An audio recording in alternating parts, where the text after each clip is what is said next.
Hello. We've been expecting you. Welcome to the GVP.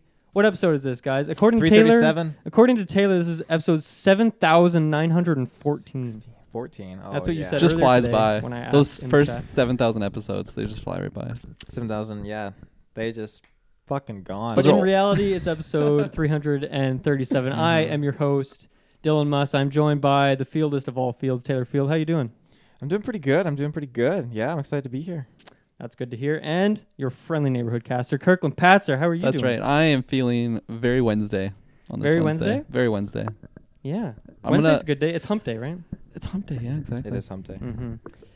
This is going to be a fun one. This is a good old-fashioned newscast. This one, I think this is going to be a nice chill episode, right? We haven't done one of these in a while. We got a lot of stuff to talk about. So I just want you to kick back, put your slippers on, as Al Pacino might say, pour myself a cognac, and just have a good time, okay? We got all sorts of stuff. We're talking about the new Smash character. We're talking about all these game delays. We're talking about Ninja Theory and all their announcements that they had today, some Pokemon stuff. We'll also be talking about MCU stuff and Star Wars. And I saw 1917 last night, so I'll do a little 5-minute review of that. So we got a lot to talk about. But before we get into that, a couple housekeeping things. One, I finally released my 2019 games video. It's kind of like a ranking, but more so it's just like there's a bunch of games in 2019 I just didn't really get a chance to talk about on the cast or make a solo episode for. So it's kind of just a compilation of all the things that I wanted to talk about. So go check that out. That's on the YouTube. It's only on YouTube because I tried to put as much time into the video as I did the audio, so it just works better for YouTube. Golden Geeks, we released those last week. Those are fun discussions. Always go check those out. And then the polls are up now on our Facebook page. What's up right now? It's like supporting actors, is it? Do you know? I believe we just had supporting actress, and we have supporting actor, I think, popping off right now. Right. This is a couple days beforehand. So either way, there's some fun stuff going on the Facebook page. Someone in YouTube comments was feeling that we snubbed Shazam. I saw that, yeah. Generally, he's like, these are 3 categories that I feel like Shazam should have been in. So. Whoever that person is, shout outs to you because I fought for Shazam a little bit. Not hard, but a little bit. You fought a little for soft. It, nonetheless. It was a soft battle. Other things to check out, our Suicide Squad commentary track is up now on Patreon. That is exclusive to Patreon, so go check that out if you want to hear our thoughts on that. For me and Kirkland, at least, and Taylor thought so as well. It's our first time watching it since theaters in 2016, so it has been a long time. So that was a fun episode. Not for me, apparently. That's crazy. Like 4 years? 2016, that's actually when that movie came out? 4 fucking years ago. That's Jesus. bonkers. Jared Leto's Joker has been in the known world for 4 years. That's hard to swallow. It's a hard pill to swallow. Yeah, that's like half my life. Pretty much. A couple other things as well. So obviously we're talking about some comic book stuff here, but Travis also did a dynamic duo episode that released on Wednesday that I think everyone should check out because there's some fun and stuff in there. But also, as Travis isn't here with us today, he's got a new job, so his schedule is going to be weird. He might be missing a lot of these kind of newscasts, weekly casts, and he kind of talks about that in the first few minutes of that episode as well. So I'd recommend checking that out even just to hear his perspective on that. And then as well, Travis guested on the Super Civil Servants podcast, of course, hosted by Greg, who's a friend of the show. Their episode released on Monday. I think it was like their 33rd episode. So he and I guested back on the Joker episode, but he was back on to settle a debate about the best Star Wars fights or the best like lightsaber duels in Star Wars history because there was... It's fun. I don't want to try to explain it. They just explain it the best. So I'd definitely go check that out. I listen to them on Spotify, but I think you can find them on like most of your podcast services. Do you guys have any other housekeeping stuff, or should we get right into the news? If you got nothing, that's okay, Taylor. No, I had something, but I wasn't sure if it would just tie in better with the news, but I'll just drop it. Just make sure you check in on our Facebook for the Star Wars poll that's going to be popping off there soon. It should be exciting. I'm very excited. The more canon characters, right? It'll be all Like canon Clone Wars characters, yeah, and in celebration of the season 7 of the Clone Wars. So how many clones at least? I want I don't want the total number, 99. just at least 99. Are you kidding me, clones. folks? That's not bad. Yeah. Tune into that. Right? That's it. All right, let's Yeah. talk. Let's start with some gaming news today because I love video games. We like to game. I love video games. Okay, so let's talk about these game delays because there has been precisely a million, right? Like, it's funny. We did our game preview like 2 or 3 weeks ago, and I think we prefaced that by saying like, these dates can change. That happens a lot, and like that cast is already kind of obsolete in some ways, right? Because so many things got moved around, but I don't know. That's just kind of the nature of games. Like, even look at some stuff that's coming out early on in the year, like Doom Eternal and like Animal Crossing, Last of Us, like all those already got pushed to the dates they're at now. Right? Yeah, so exactly. These things just happen. So let's start with Final Fantasy VII. This one is probably less than the other ones, but Final Fantasy VII got pushed from March 3rd to April 10th. So essentially a full month it got pushed back. Yeah. It got nudged right up against Cyberpunk, which we'll talk about in a minute, also got moved. But what do you guys think about that one? Like, that one seems like nothing big, not a big deal, just we need a little bit more time to polish this game off. Something, like maybe they did something recently, like implemented some bug into the game and they got to get it out before they release it. So yeah, out of all the delays, I feel like that one just, it makes the most sense for like, I don't know, like the fact that they had like a set release date and then, okay, yeah, like what you just mentioned, maybe they found like a game breaking bug. Okay, we just got to polish that up and fix it. But like, I mean, I guess I won't touch upon the other games, but just like if you take Cyberpunk, for example, like they just seem so like set on that date and then like setting it back all the way to September. Or if you, I guess a better example would have been Dying Light 2, where that doesn't even have. Cyberpunk 2, or not Cyberpunk 2, Cyberpunk 1 got delayed from April 13th to September 17th. So that's 4 or 5 months.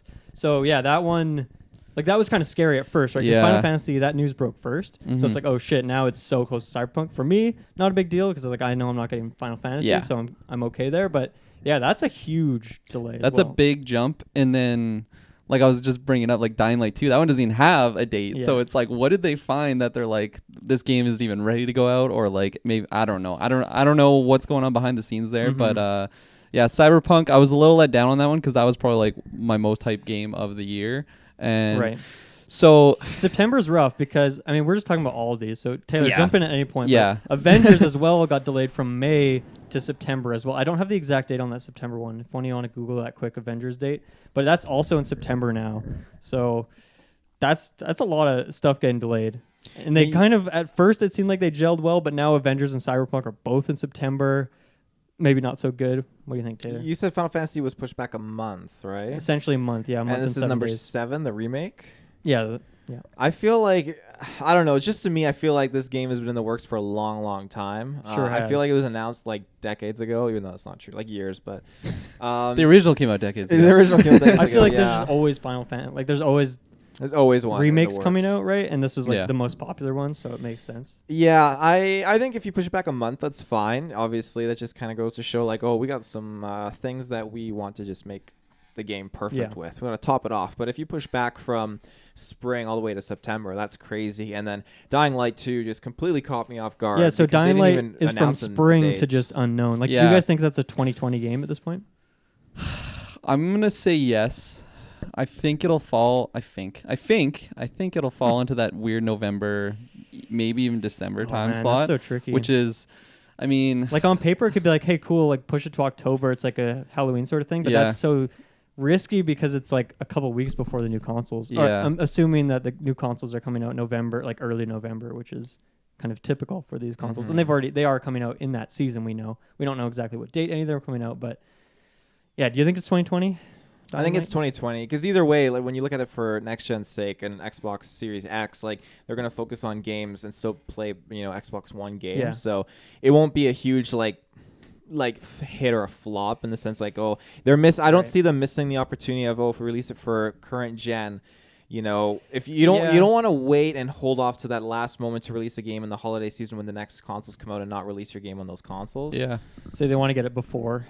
Yeah, I would think so because they've already spent so much time developing the game to work with current gen. So, well, yeah, that was the question I was posing to myself. It was just like maybe I don't know. Maybe they want some time to spend on like the new system, like dev system, so that they're already working on like their next gen version of the game. Like they did time it with a release for the new console. Yeah, but like.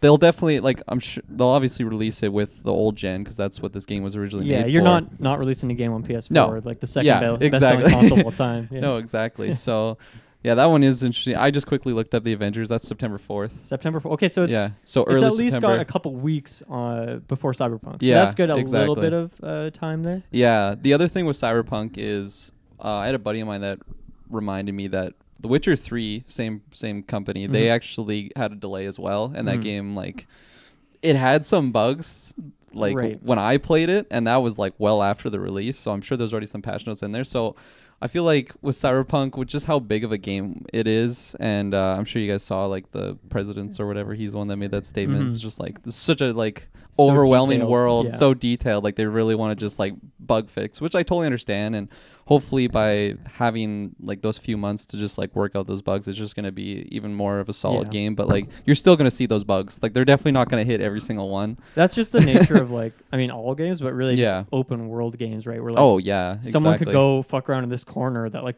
no one in playtest got to because it's just some random corner, and that could be like how they get out of bounds and then glitch the whole game out. Like, I don't know, like all these delays are good things, right? Like I feel like Avengers of all of them is like, good. You guys need that. It's just the timing is weird, right? Yeah. Because one, it's close to Cyberpunk now, and like for me personally, I was like, oh, I'm really, there's a lot of red flags for Avengers, but I still really want to get it. However, now that's in the same month as Cyberpunk, a game that I know that I'm getting just a couple months before likely I want to buy a PS5. Like that's a harder pill to swallow now, especially because Avengers has been talked about as being like a service game, right? They're going to keep adding stuff down the line. Yeah.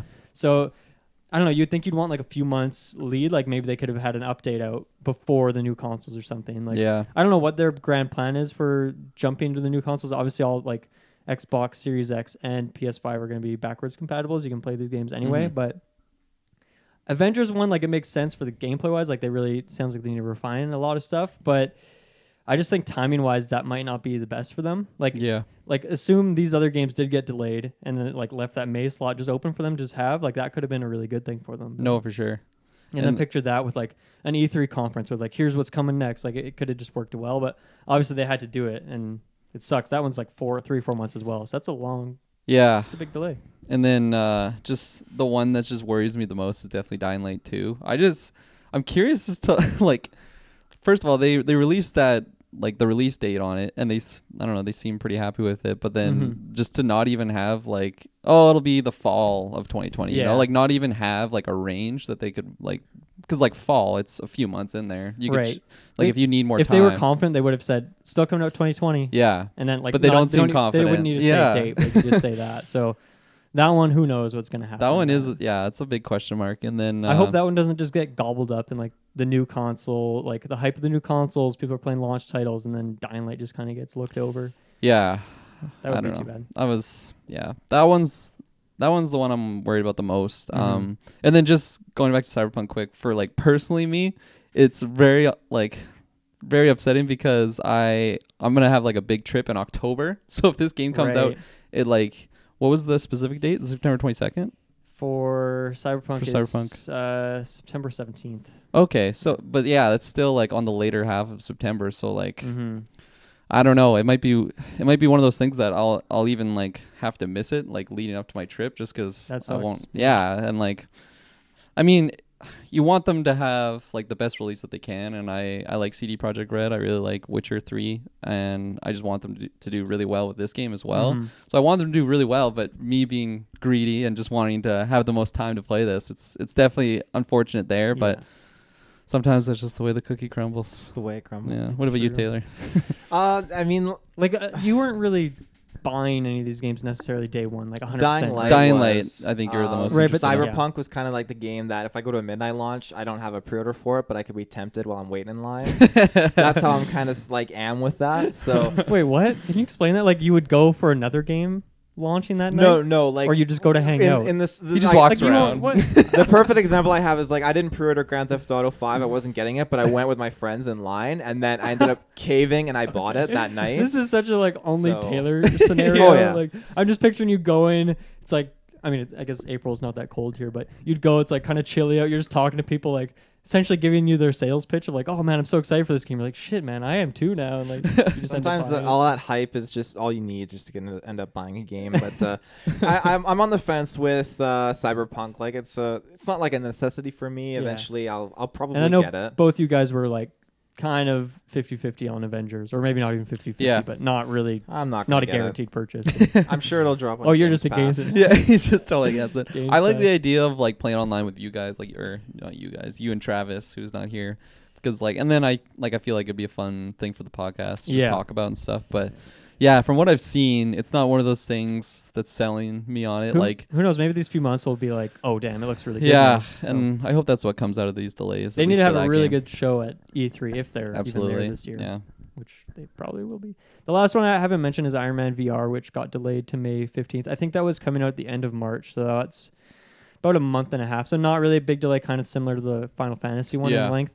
That one's not too worrying either. I'd say it's the same thing. They just have to finish some stuff up, polish some stuff out before that one drops. But I don't think any of us have VR other than Jessica, so I don't think any of us were gonna be dropping VR dollars on that. No. I'd love to play that one at like an arcade or something just to see it. But I'm sure they'll love the Batman one, and that one is like a very short experience. This one seems like more fleshed out than that was, because that was like a early VR game, the Batman one. So I'm interested in seeing if they have it at that VR arcade here in town, because cool. I know they have like I know they have Beat Saber there and stuff like that. So you know what I'm talking about, and like some other like VR games. So that'd be sweet to just go and try. Because did you guys know if they had like a runtime for like how long it actually took, or like how long the Batman game is, just in comparison to Batman? I think the Batman one's like 2 hours or less. Okay, like it's quite short.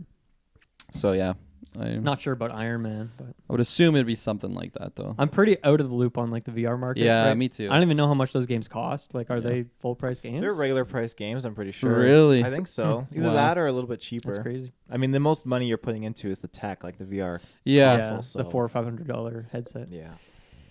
Any other game delay talk you guys had? I have no other game delays. All right, let's talk about Smash Bros. Then. So there was a couple directs in the last week. One is on Pokemon, which we'll talk about in a minute. But my more preferred one is the Smash Direct, which are always just such wild things, because it's just Sakurai sitting down at his desk for 40 minutes. There's like obviously the voiceover. There's like an audience that laughs at like jokes he makes. He's got a laugh track. Is there a real audience? No, I don't think so. Okay. I'm guessing it's a laugh track, but I think the laugh track's like. Maybe his employees, like, I don't know. I think there's people who watch. I don't know. It's a weird. It's very weird, but it's just really funny. Like, even for like a couple minutes in this direct, he just like explained how to count in binary on your hands. Wow. He did like a 15-minute explanation on like the history of Fire Emblem. Like, he just goes all out on these things. They like some of these directs are longer than a Nintendo Direct, and it's just like for one character. That's crazy. So I love these presentations because I love Sakurai. I love Smash Bros. It's just so funny to me. Just him as a guy, like the laugh track just kills me whenever I'm watching those things. I haven't seen any of those yet, unfortunately. It's long, but just put it on. It's kind of fun. But yeah, anyway, the final character for the first challenger pack is what they've been calling it, is Byleth from from Fire Emblem Three Houses. That's the joke people are making, is that Smash Bros is just a Fire Emblem fighting game now, because this is the 8th Fire Emblem character. So yeah, Byleth is like the protagonist, the playable character from Three Houses, similar to Corrin or Robin, who are already in Smash. Those are like the playable characters that you name and stuff, but they have like different looks. So I don't know. This one has been like very controversial. People are hating this. Very pick. Controversial, yeah. And I didn't know about that until today, which is kind of like surprised me. But when I was reading some of the articles, it's like I kind of understand actually. I completely understand. Fire Emblem is such a weirdly represented game in Smash, because it's so like it's just been so much represented in this game and Smash 4, but before that was like very minimal, right? Like Melee and Brawl both had 2 Fire Emblem characters, right? And then Smash 4 added like 4 or 5 or something, and now we're up to 8. So it's just like so many in recent times. Not everyone's a Fire Emblem fan. A lot of these characters are very similar. They're always like sword fighters. So Byleth is a bit different. Byleth is like by default a sword fighter, but it has like their side moves are using a lance. Their upward moves are using the sword. The downward moves are using an axe, and then the neutral moves are using the bow. So it's a cool looking moveset, and it's a little bit different in that there's a little bit of variety, but it's still like, even for me, I'm playing Fire Emblem Three Houses right now. I like it. I like Byleth as a character. I mean, you do sometimes do dialogue, but for the most part, it's a silent protagonist that you're playing. Like, I like the character enough, but I just think this is an awful pick, honestly. Yeah. Like, one, I don't think Fire Emblem really needed another rep. If you're gonna have one, like maybe someone more unique. Like, I think even like, because in Three Houses, obviously there's like the 3 house leaders. One of them is like Edelgard. She has like an axe. I think she would have been like a much better pick. Or even Anna. You remember Anna from Awakening? Because she's become like reoccurring character. She's pretty much like the Stan Lee of the Fire Emblem games. Yeah. She just appears in all of them. In Three Houses recently, she was added as a playable character. That's cool. So like, I feel like she would be a much more interesting pick. One would be like another female rep, which none of the Challenger pack had. I guess Byleth is like you can pick between. Yeah. But I don't know. I just feel like there's better Fire Emblem picks even, and then like better picks within Three Houses, and then 3. Like, I don't think they should have done another Fire Emblem character. Yeah. So. No, I agree with that. Especially, it's funny. Just today, I was reading like an article. It was like 27 characters I wanted before Fire Emblem. One of them was like Bernie Sanders. It's just like total like memes, but like the consensus of like the article is just like they just keep like they're so similar. Like you have, I'm assuming they have a parry because every or this like one a doesn't counter. actually. This Oh one really? Doesn't. Okay. Well, actually, that's new. not entirely true. They have like their down special is like a super armor parry, so it works differently, but it kind of is actually a counter attack. It's weird because I'm in that category. I really like the Fire Emblem like series. I haven't like played many of the games, but I'm just a fan of like that style. I like anime, so you got that in there as well. And I'm a big like strategy guy, so I like what those games are, but just like adding into a Smash game where there's already like 18 swordsmen or something. Like I think this is a gonna lot. be. I mean, so look at like obviously Mario is like the most represented series with like 12 or 13 picks. Pokemon, it's like if you count Pokemon Trainer as three characters, then it's like 10 or 11. Without it, it's like 8, and then Fire Emblem's now at 8 as well. So that's like the tied for like second to either third most represented game in Smash, which feels really whack that's more represented than Legend of Zelda, than Donkey Kong. Yeah, and like the thing with Fire Emblem, I almost see that as like I don't know, like Western culture. I feel like they aren't the most like or like that game's not the most popular among like Western culture. It's like mostly like an Eastern thing. I feel just like Japanese. But like when I was reading like some of the articles, like most of the people that hated it were like the Japanese fans, which is like kind of surprising me because I feel like that would be I think it's just everyone in general. Because even Three Houses fans don't want this character. Yeah. Right? And it's like the expectation that the whole pass so far has been third-party characters, right? And there's always so many leaks for Smash, so people get their hopes up, which, I mean, I do too. Like, I'm in like a boat where, like, obviously I play all the Smash stuff. Like, it's the day Byleth comes out on the 28th of January. I'm going to be playing him day one. I'm going to try them all out. Yeah, I'm stoked. But, like, I don't know. I feel like there's just, like, for me, I got my 2 picks. I got Ridley, I got Kirwell. Those who I've been wanting for 20 years. So whatever they add to Ultimate, I'm easy breezy. I'll get the pass. I'll just play them all. I'm happy. They added Banjo, which is a great pick. But like, I don't know, people really want their character. If their series isn't represented, they get mad about that. I kind of understand it, but I don't know. I think this is a bad pick, but I feel like people are raging too much about it. Yeah. Like you still got a bunch of characters. And the stage looks really cool as well. I haven't seen the stage yet. It's essentially like the monastery that you... Like Three Houses is much different, right? Because you have like your half of the games are your strategy, your classic strategy, and half of it's like pretty much like a Harry Potter game. Like you're walking around the university, you're talking to students, you're doing mini games, you're building connections, you're planning stuff, you're doing exams and whatnot, which is really cool. And so the map takes place like it moves around the university. So it's a really cool map. It has other characters from the game walking around and stuff. So the stage is really cool. Taylor, do you have the pass, the Challenger pack? I mean, is that included with like the character DLC pack? That's what I mean. Like the 5 DLC characters. Like I have it. Yeah, you have it. So you're getting Byleth as well. Yeah. So how do you feel about this character? I mean, I don't know. Obviously, you're not a Fire Emblem guy. I mean, I used to be really into Fire Emblem. I don't know much about like Three Houses or these characters. And I mean, I used to main Marth. Of course, that was in Brawl. Okay. But yeah, I don't know. I mean, I'm getting it's not like Assassin's the most Creed, so I mean that's true. That's all I'm stoked about now. I mean, just throw Waluigi in there, and then I'm perfectly fine. Let's transition from that. So they always add with these character packs. Well, not actually, they're not part of the character packs, but they announce them alongside them. Is Mii costumes. A lot of people don't like these. They feel like they're like. I mean, they're not full characters. Oh, those for like the Mii fighters. Yeah, essentially like they're different looks for them. Oh, okay. Which is cool. Like. I like them. I've bought a few of them because I like having that extra representation. I like the Mii fighters. I think they're fun characters. I like that you can change their movesets around. And so they always announce some of them. What Taylor was alluding to is they added Altair from Assassin's Creed. Which games is he from? Just the original Assassin's Creed. Does he ever come back? He comes back in Assassin's Creed Revelations. Right. So this is the only main games he's in. He's got the classic Assassin's Creed look that people associate with the game.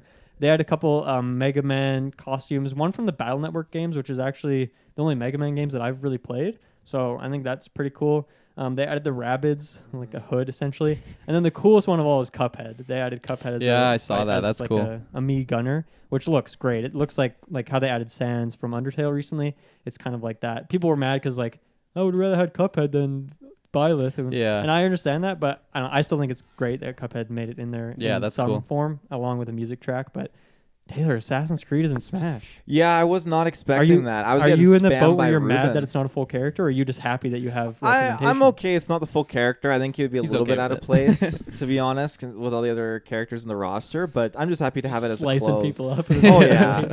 I was getting spammed by Ruben in the chats, and it was just I couldn't Ruben. believe it. And at the price too, super cheap, just because they're all sold individually, right? So Yeah, they're like $1 essentially. $1, yeah, that's an easy buy for me. I'll be buying the Assassin's Creed one as well. That way, Yeah. when you come over, you can pop off. Oh, yeah, I will pop off. I never play as a Mii fighter, but this will kind of encourage me to create my own custom character and kind I've of made like so hop many. out, I really like the Mii fighters. Mhm. To this day, I've never made one or played with one. Wow. I know. I feel like I was kind of boycotting it for like unnecessary reasons. You I was need the just right like, I just skin. want the Nintendo characters in there. I have like Look at you. I have because obviously I used to live with Saris and Clinton, big Yeah. Smash players, and I have a Mii fighter whose name is Vil Jewel. He's like an Indian guy with a wand, and he just destroys them. He has like I think I have an undefeated record on him with this character, and they always get so salty because it's a fucking Mii fighter. That's He's got his silly teeth, and he's just.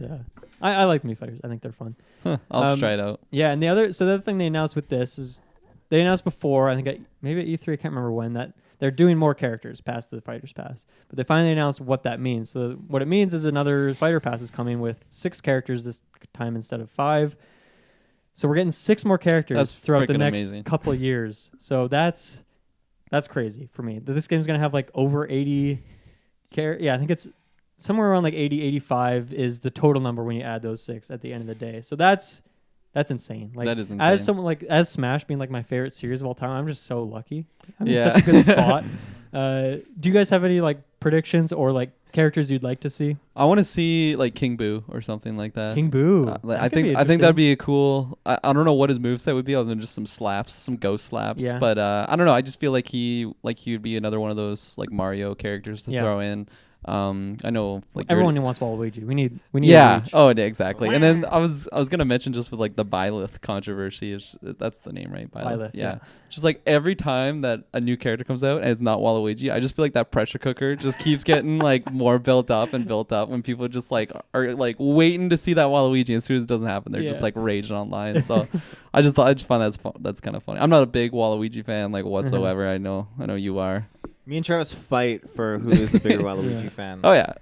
So Taylor, you bought the first Fighters Pass. This one obviously don't know any of the characters of it yet. Is this like just an instant buy for you, or are you just gonna wait and see at this point? Like, were you happy with the 5 that you got for this? I was pass? very happy. I mean, Yeah. I love Petty Piranha. He's one of my favorite characters too. Well, he wasn't actually part of the pass. Was he just a pre-order He bonus? was a pre-order bonus, and then added like you can buy him for like $5, but he's not included in that. It's not included in the pass. Okay, well that's So- good to know. I mean, The I Fighters love. Pass includes Joker, Hero from Dragon Quest, Banjo, Terry Bogard, and now Byleth. I Terry really Bogard. like Hero. Really fun. He's from Fatal Fury, like an old fighting game. Oh, okay. Also, really funny to watch that direct and hear Sakurai just talk about this game and like just in way too much detail, right? But he's actually a really fun character. He's like Ken and Ryu, where he like faces. He always faces like one direction, which I've never liked those two, but he's really fun, Terry. Interesting. So I'd recommend. I mean, try him out at least. But, Yeah. Yeah. What do you think about the? Are you gonna buy seasons 2? I'd probably gonna get wait and see? I'd get a season 2. Like the thing with Nintendo DLC, I'm kind of just a sucker for it. Like again with like Pokemon and Luigi's Mansion, I'm kind of just like I may not play the games like an insane amount, but I want to get it just to have it. I feel like they usually price it pretty reasonably. They do. It's probably I'm assuming this battle pass is no more than $30. It's the same price, like 25. It's like 25 for 5 characters, 5 new stages, and like a shit ton of music. Like the Fatal Fury Terry Bogard update added like over 50 songs. To the game, just from like that's insane. SNK, like from a whole library of games. So they definitely pop off when it comes to music. Although for Fire Emblem, this one they're only adding like 10 songs or something. It's like, how is their first part? How can like they have the rights to this music and they only put 10 tracks in? But for Fatal Fury, they have to get the rights for all this and they put like over 50 songs. I don't get it. That's a big question mark. But, Yeah. Was there any like people that you wanted? Yeah, I want to know who other than Waluigi, because we know he's the number one. Yeah, on this. Waluigi, maybe John Wick. Throw in there. John Wick. Yeah, That's funny. Yeah, he can be with Solid Snake. I was thinking of another actual like Metal Gear Solid character. Like I think Raiden would be sick. I know he's like kind of an unpopular character, or not necessarily unpopular, just not like a fan like character that you think of when you think of that series. But I think he would have a sick like moveset because he's got a sword and stuff. So Yeah, I mean, people would probably be mad because that'd just be another sword fighter. But there you go. Guilty pleasure. I'd love to see Tails make it in there. I think another Sonic character I didn't should think be about that. added. Do you think Tails is like the next in line, or would it be Shadow? Shadow definitely comes to mind, but I would prefer Tails. I think Shadow would be too similar of a moveset. Right. Tails, you could have fun. He could Tails would be fly more and all unique. that stuff. What about so. Dr. Eggman? Wouldn't that be wild? Jim Carrey's Dr. Eggman That would be specifically. I don't think so, but I think his moveset could even be like similar to like Bowser Jr. or those types of characters.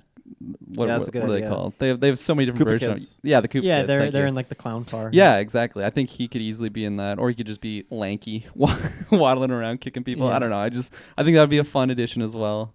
Because I honestly didn't even think about the Sonic characters. There's quite a few. That Yeah, they a could lot add of in there. people were like, that was a popular leak that Shadow was going to be added as like an Echo Fighter for Sonic in Ultimate, and didn't happen. But I think it's like, I'm not really a Sonic guy, but I think that they deserve it, and like they're so closely tied with Nintendo at this point that like I feel like that'd be a pretty easy thing to do, whether or not they want to do it. I the thing is, I would guess for all these Fighter Pass characters is like they're not doing any Echo Fighters, right? So I feel like if they were going to do a Sonic character, I think you're right. Like they probably would do Tails instead, because that way they could make a more unique moveset out of it instead of Shadow, who might be a little similar. Very similar to Sonic, I guess. Is he already a trophy? What's that? Is he already a trophy, Shadow? He's an assist trophy, actually. He is an assist trophy. So he's actually a very annoying one. He like slows down time and like gets. Oh yeah, I remember that. So he's not my favorite, but he's already in the game somewhat. Just like Waluigi. Yeah. I have like. I mean, I have like a long list, but I think for me, I just want more like Zelda reps and more Donkey Kong reps. Like Donkey Kong, like that's for those two series. Like obviously, we're just talking about that in relation to Fire Emblem, but I feel like they like even Zelda, right, hasn't really got a new rep since like Melee, honestly, because since Who's the new addition in Melee? In Melee they added a bunch. They added Zelda and Sheik. They added Ganondorf, and they added Young Link. Oh, but then in Brawl, they changed Young Link out for Toon Link. And then Right. since then, they brought Young Link back, and that's it. They haven't added a new character in like 20 years, essentially. Like a new moveset, you could say. Yeah. So I think that's like sorely needed. Donkey Kong, I don't know. I think Sakurai has something against Donkey Kong. That's my like something in the back of my That's head. your is telling me conspiracy? that. Yeah. I'll take anyone. Like obviously, I Yeah. want Lanky Kong, but he's like incredibly irrelevant, so that's probably not going to happen. But probably like Dixie Kong would probably be the next one in line or something. And then obviously, I'd love some indie reps. Like obviously, my Spelunker would be great, or like Isaac from Binding of Isaac would be cool. Like Shovel Knight's a assist trophy, Cuphead's in there now. Like any of those characters, I think would be sweet. Yeah. But I think my biggest wish of all, and this one is a long shot, it's not going to happen, but would be a Corvo, a Tano from Dishonored, because I feel like he has so much potential for like a really unique moveset. Yeah. Right? And I think he would just fit in that world so perfectly. Like maybe not, I don't know, there's so many weird characters and like different style of characters in there now, so I think it could work. And I think, I don't know, I can already picture the moveset in my That'd be head, amazing. So. I wanna hear your breakdown of it some other time. Well, I'll tell you one. Like he has like the warp, which would be just a great upbeat like recovery. Totally, move, yeah. right? Or even side, like any direction that you need. But even just like between the blades and like a close range pistol, Yeah. like he's just got so much going for him. So No, for sure. Ooh. And you could even you do, got me like- excited over here. you could even Ooh. do like a dual, like you know how that for like Byleth or Robin or something, they have like you can play as the male or female version. They could do the same thing with Corvo and Emily, right? They could do they could do the two of them. Yes. So there you go. Man. Make it happen, Nintendo. I will pay $25 just for that character. I would pay $25 just for that. The stage too and the music. Oh, the Tower of I'm getting Dunwall. Let's myself go. hyped. You have Dowd in the background. Oh, my baby. God. He's an assist trophy that they had. Give it to me. I was gonna go to other news, but actually, since we just talked about Dishonored, I wanted to talk about this quickly. Dishonored, they announced today they're doing like a. This isn't from like Arcane Studios, but they're making a Dishonored board game. Essentially, it's essentially like a D&D campaign. Is the vibe I got from it. So I think this is pretty cool. I took like a picture of this article on my phone, Yeah. and then when I read it on this computer, it like blows it up massively. So it's really awkward to read. So I'm not going to read through it because it's like just blowing my mind right now. But essentially, yeah, they're just adding like it's like a 300-page hard book, like essentially guide to role play. Damn. So you can play as like they have like movesets and whatnot and stats for all of the known characters, or you could just make your own within that world. So I think this is really cool, and I could see like. I would I'm love. playing like I would D&D love right to now play with a that. group, and I could see this making it into like next time or something. Yeah. That would be really fucking I would cool. love to play that. And like, I think I'll buy this either way. Just it's like $50 or something. Just like 300 pages of Dishonored goodness, Yeah. or even use this to inspire like an actual D&D character Yeah. in another campaign. Like I think it's really awesome. I That's like the awesome. Dishonored stuff still happening. yeah, no, absolutely. Just like the world that they made from just that first game alone. It's just so like it has so much depth to it, and like like we've talked about this multiple times, but like there's just like little notes and stuff that you'll come across that just like breaks down a story that has nothing to do with the main story so much detail in whatsoever. the world. It's just story building and like world building. Yeah. And I love that world. I just think it's so unique. It's very, very dark, but like also like I haven't played too much the second game, but like even that game, like it shows you that this dark world can also be like bright and like visually appealing. They totally switched it up with like a different. I don't think it's a different continent, but it's a different like area. It's just completely changed like how the world is, what the architecture is like, and they put so much detail in that. No, I love that, and just like all the systems with like the Empress and like just like their political system. And like the outsider, right, and how many people are marked with it is totally like, interesting as well. So there's a lot of lore breakdown. Yeah. Let's talk about a little bit of Pokemon stuff. So this was a couple weeks ago now, but we haven't done a newscast in like a month and a half, 2 months. It's been a very long time. So so Pokemon Sword and Shield is, out and about. It's been out for, I guess it came out in November, right? So they finally announced the DLC for it is going to be coming in 2 waves. I was kind of relying on Taylor to break this one down since you're playing. You have Sword, right? I got Sword, yeah. So break down this DLC. Like what's interesting about it?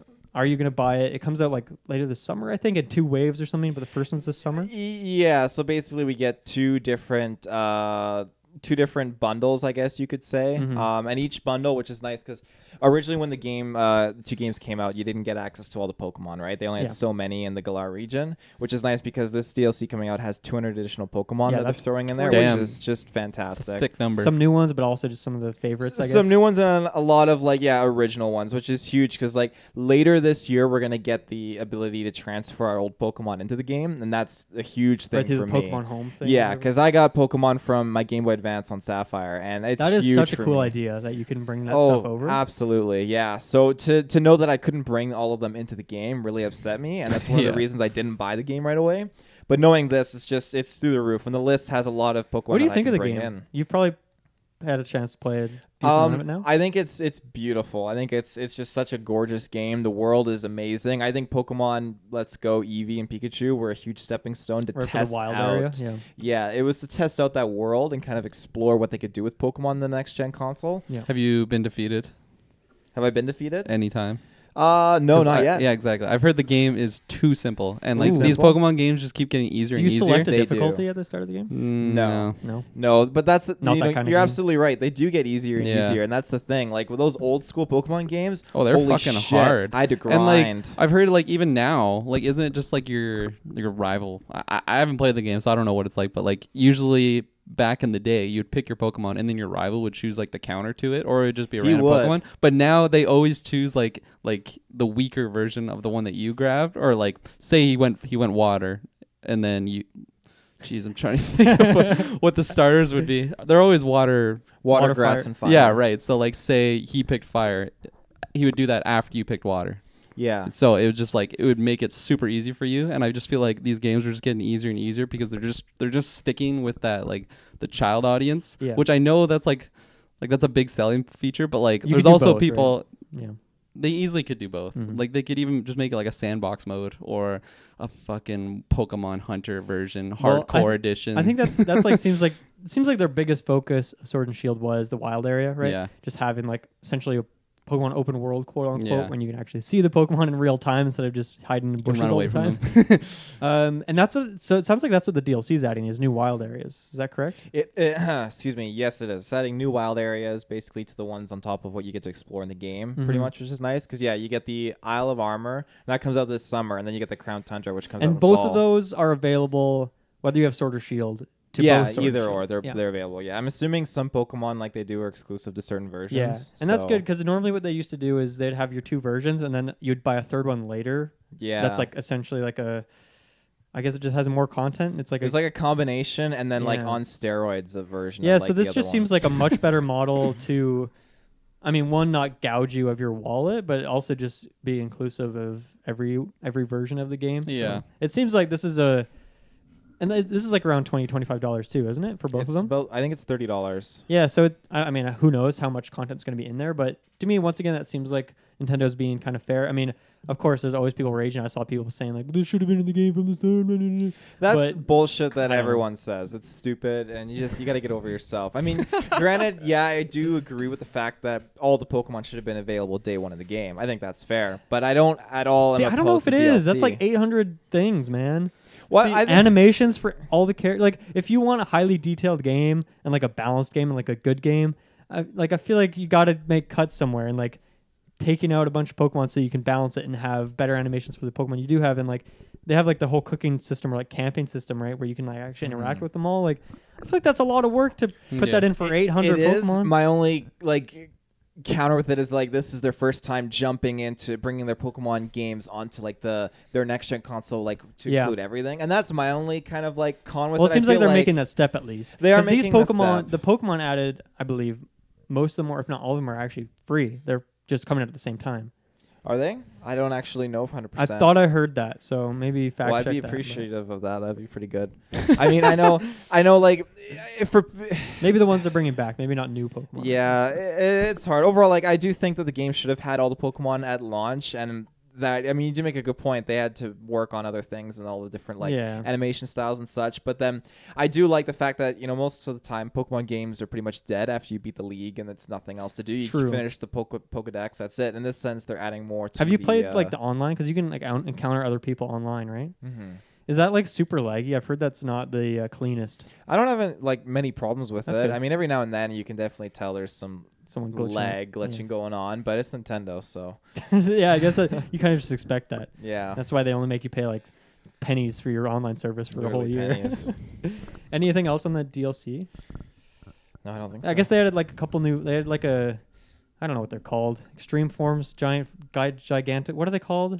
Oh, Gigantamax. yeah, something like that. They added those for like Blastoise and like yeah, Charizard or there's new something. ones they added in. Yeah. So is that different Yeah. from like the Mega Evolution? I feel like the last Pokemon game I It's played the was same X thing and with a Y. different name, but Yeah. like it's Well, the Mega Evolution. Did they is just like, get rid of that after X and Y? Well, the Mega Evolution, no one really talks about anymore, but I love Mega Evolution. I think it's fantastic. I thought it looked cool. It's super cool. Yeah. This is like the Pokemon aren't really evolving. They're just kind of like it's like rare versions of certain Pokemon that are like souped up and more powerful. So or they're something. always like that though, or do you have to like boost them up in I battle? haven't had enough experience with them to Okay. properly say. they're Yeah. probably pretty I'm hard still to find. playing through the game. Yeah, that's fair. But yeah.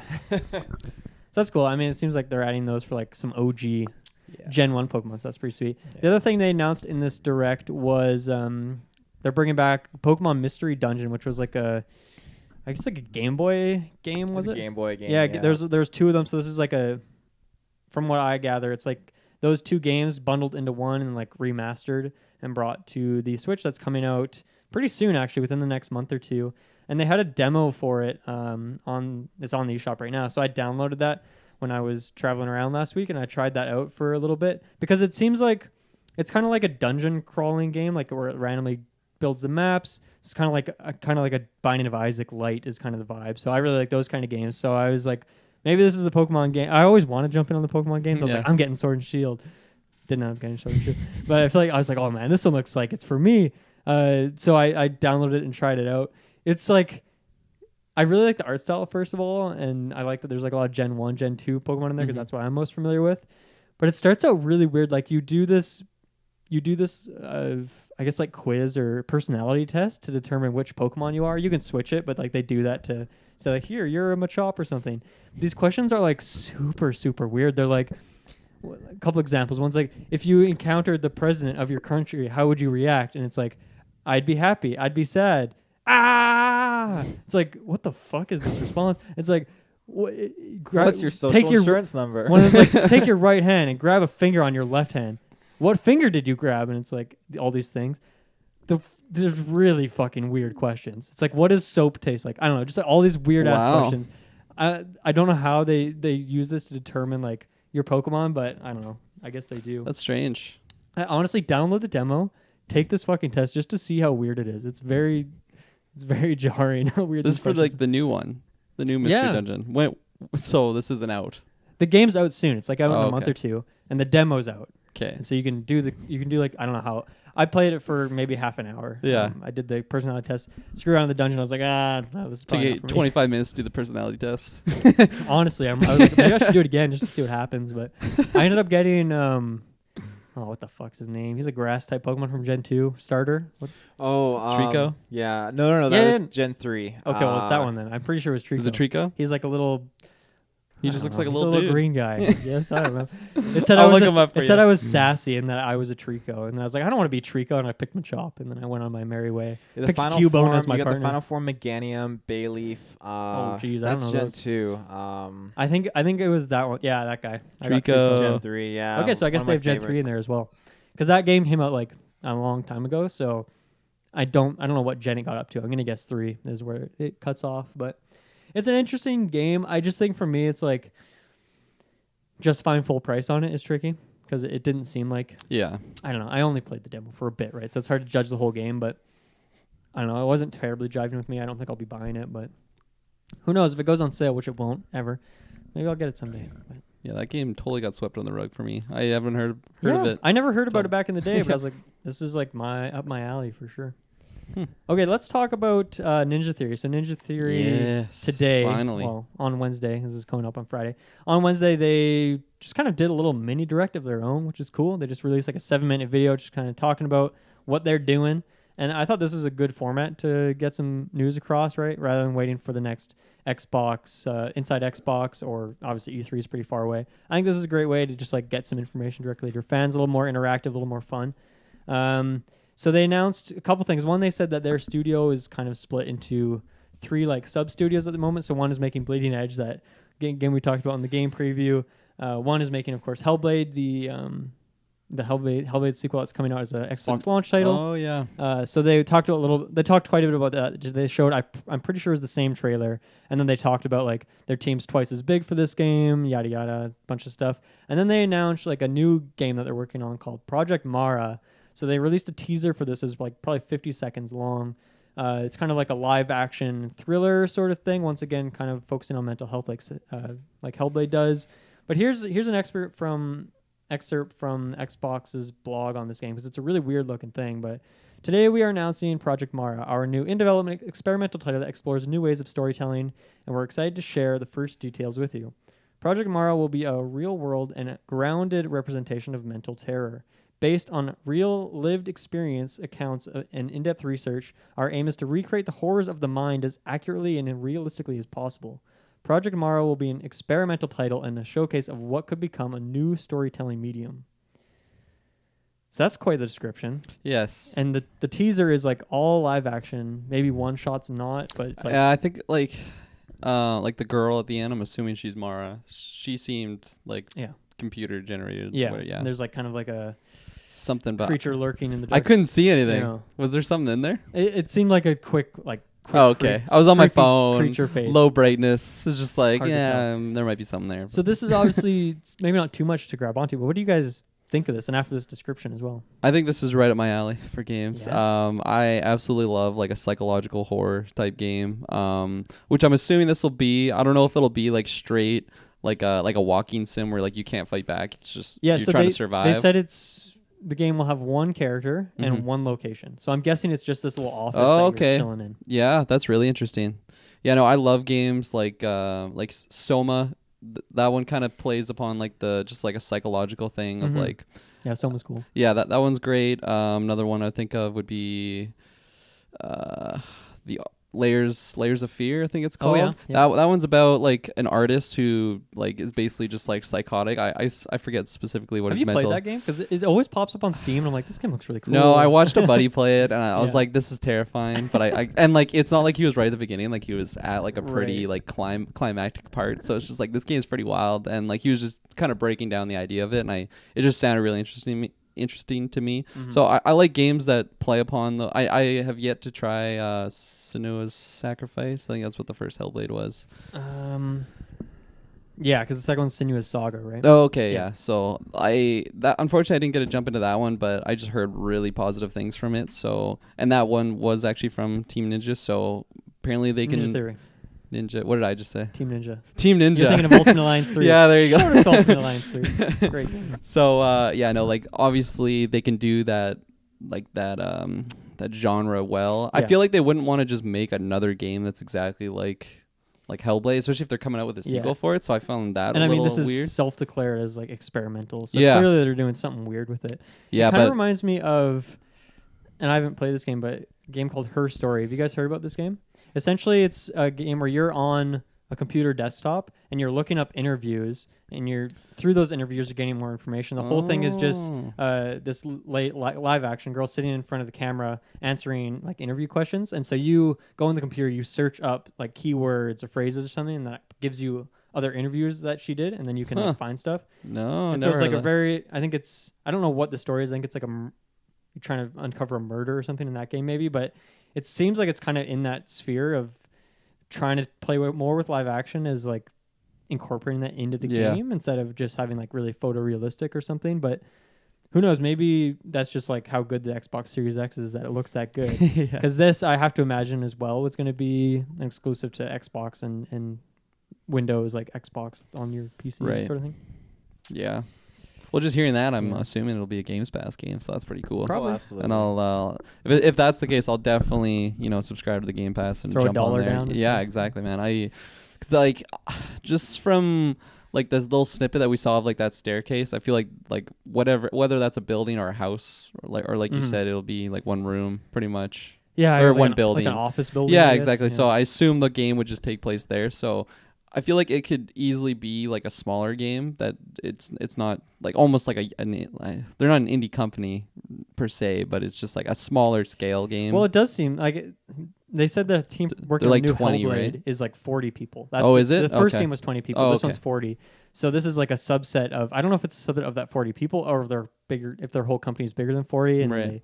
whatever. But it seems like this is definitely like, I would consider this an indie title, even though they're under Microsoft's umbrella. So they have a good publisher and resources and platforms to put their stuff on, so they can avoid those hurdles. But in terms of the vision, it's like they have that indie potential because it's only this many people working on the game. No, that's awesome. And I feel like even Hellblade, like it was like critically like successful, I'd say. Like the ratings for it were like amazing. It's getting a sequel. And Yeah, Microsoft picked exactly. them up, So like that's awesome. But like I feel like this game could possibly run the risk of being like a hidden gem, where it's just like it's really really good, but for some reason it's just like not everyone's like grasping onto it. Maybe because nobody's on Xbox.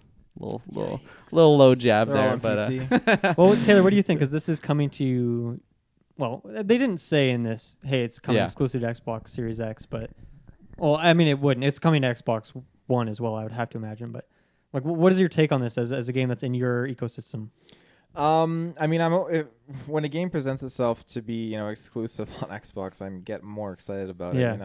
Like Blair Witch just popped in on the Game Pass, and I was like, "Oh, I gotta get on that bandwagon." Yeah, so you just signed on for Game Pass like on a yearly basis, or do you just kind of jump in I and did. out? As soon as they announced that like $11 combination of Xbox Live and Games Pass deal, I just do that. Oh, okay. It's so you so just have nice. Game Pass for good now. Yeah, it's essentially. connected with my Xbox Live, so I'm paying like $12 a month to get the games Pretty and the damn good live. deal, So yeah. I'm totally sold on that. So does that bundle give you the PC as well, or do you have to pay? I extra believe for you that? get the PC as well. Oh yeah, okay. Yeah, they've bundled Game Pass as far as I know. That's awesome. Yeah. Yeah, so it's Game Pass Ultimate. It's just great, and if this does pop in there, then I don't see why I wouldn't try it. I'm always looking through I imagine it'll be horror a shorter games. kind of experience. So. Yeah, and there's nothing wrong with that. I'm always looking for horror games to kind of like try out. Especially around like October time too. We just kind of get into that mindset and that mood to play some horror games. Yeah. And so many of them are so repetitive and been there, done that. And there's not enough horror games that come out. So Yeah, I really do like the format of these shorter games. Like I think my favorite game story of all time is What Remains of Edith Finch, which is like a 3-hour long game because I can understand it all and like it's digestible. Like I love Death Stranding's story, but when you spread it across 50 hours of gameplay, it's like, I don't know, there's a lot of details you skip over, or there's a lot of other stuff in there, whereas a game that just focuses on the story so distinctly and is intentionally short, I think can have like a really profound effect, especially if they're tackling mental health, which is what Hellblade is doing, has done it, and is going to continue to do, and this game is clearly a focus of that as well. So I feel like one, it's like that's a good thing to make stories about in general, especially if they do honor to it, I guess you could say. But also just, I think a shorter game is good. Okay, we're assuming this is shorter, but... That's a good point though. You just saying like with a smaller scale game, like you're actually for whatever reason, like one of my favorite games of all time is Journey, and like literally nobody talks in that game, and it's still like just an amazing story to me. Even you can take it all in one experience. Exactly, which yeah. is huge for like understanding. Yeah, and if that's a similar case to this, I'm all for that because like if you can sit down and like finish a game in one sitting, I just feel. Like what you just mentioned, you're just able to digest it all and like just sit there and being like, what did I just experience, right? Yeah. As opposed to being like, oh, I gotta fucking finish this game. I'm on the last boss. I know I'm there. Blah blah blah. Do you guys think that Project Mars is the name of the game, or is that just like a placeholder? Like this is what our division is working on. Like, I feel like we've seen it quite a bit in the past where they've been like Project something, and then it gets Traveler. renamed. Yeah, exactly. So I think that's just a placeholder name. I think they're gonna switch it with something else. But that's just if I was a betting man and you're asking me to put all my chips on one category, I would say that's just a placeholder. What about you? I'd ask you to make some room, and I put my chips there too. Yeah. Yeah. Yes, sir. Yes, sir. Dang, I like it. Okay, I think that wraps up the video games. our game. I do have some sequence. game stuff to pop out too. Dude, give it to me. Dude, pop it I out. love games. Pull it right out and place it on Does the this table. involve Call of Duty map packs? No, Give it to no, me. Double no. XP 'Cause weekends. Travis over. always gets mad at those. I'm down for a map pack. I'm down. Tell me about it. He I wanna hear does. about the Well, map. the thing with Call of Duty is like all the DLC, like it's all free, right? So Oh, they're just. I didn't know that. They've been throwing in maps left, right, and Yeah. center. How were on they new doing that when I guns. was playing COD? Yeah, back then I was spending $20 for one map. You know, it's a new trend to do free DLC. So It is a trend.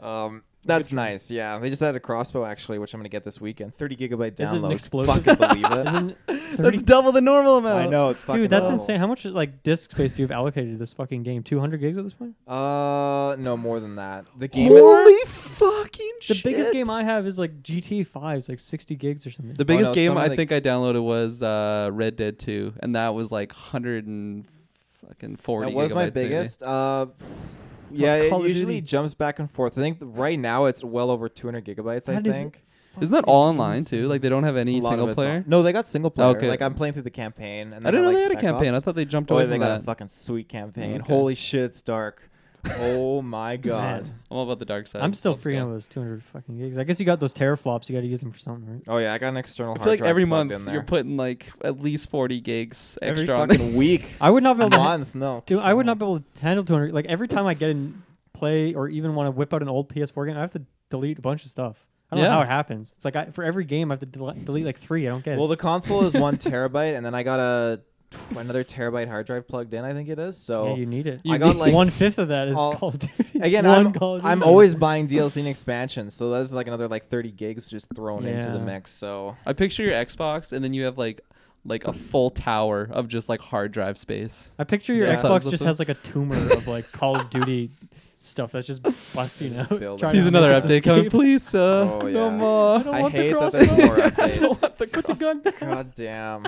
And it was fine too. Like I didn't know that the crossbow was in there, but I was scrolling through the comments. And I was like, "Oh, they're adding a crossbow." And I So- scrolled down. This guy's Yeah. like, "Oh, have fun with the 30 gigabyte fucking update." I'm like, "Oh, that just ruined This my guy's weekend." as salty as anyone. So is it like an explosive crossbow like in Black Ops? Do you know? Yeah, it's basically the same thing. Nice. Good Yeah. stuff.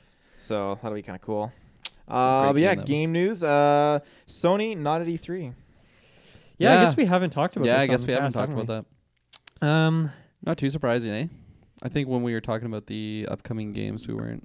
I feel like the general consensus is that we thought they wouldn't. Yeah, I was thinking like maybe they'll do it one last time Yeah. for the new consoles, but it totally makes sense. Like they've been peeping their state of plays. I forgot the name for a second. Their Sony state of plays, right? They want that to be on the Nintendo Direct level quality, and I think they're getting slightly better each time. I think they need to make a couple revamps to make that thing like really like it's worth it for me to tune in all the time just because I like talking about this stuff. But I don't know. I think they need to step it up a bit, and I feel like once they do one for the console launch, like I don't know, is that the way they're going to do it, or are they going to do like PSX again, like they haven't done? I don't think they've done that in a couple of years. PlayStation Experience, where it's like their own kind of show.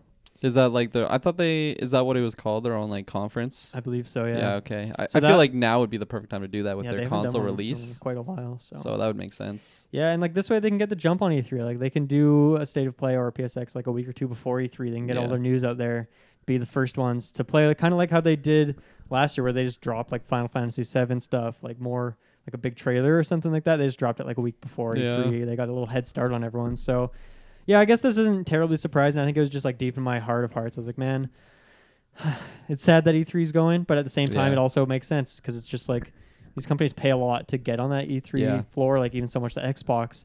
Like they do a conference there, but they don't even do it in the E3 building, right? Like, they just like rent out a building that's really? nearby I to didn't do know it. that. That's funny. So like it makes sense. It's like it's so expensive when you have like look at like Hellblade, right? Like they just did like this direct this morning where everyone's like talking about this news now, right? Yeah. Where like that was so much less expensive than like paying to be at a show or something. Right? Yeah. So it definitely is going to be like a weird, like seeing E3 dying out. Yeah. I feel like the one or the people that get hurt the most by it is like the indie developers, because like what other show would like? well, the just thing these indies indie can companies? really make a indies will really make a splash at like your penny like your PAXs, right? Your penny arcades. That's where they have. Oh, okay, yeah. They have their games on display. Like Spelunky 2's been at a bunch of those. People get to play their game, talk about their game. So yes, it's not the same. And obviously, like Kind of Funny does their game showcase thing at the E3 every year, where they just have like an hour of indie games, and I think that's great that they do that. But then again, that's like not like they're on stage. So they'll probably do that again this year, I would imagine. Nintendo's they're going to do their thing, and then I imagine Xbox will do a conference on a stage, maybe not the E3 stage, but like once again rent out a nearby. One they can fit a car onto. When they can definitely fit a car onto, and some like I don't know. I guess EA is gonna like EA is probably not gonna do one this year again. They didn't do one last year, right?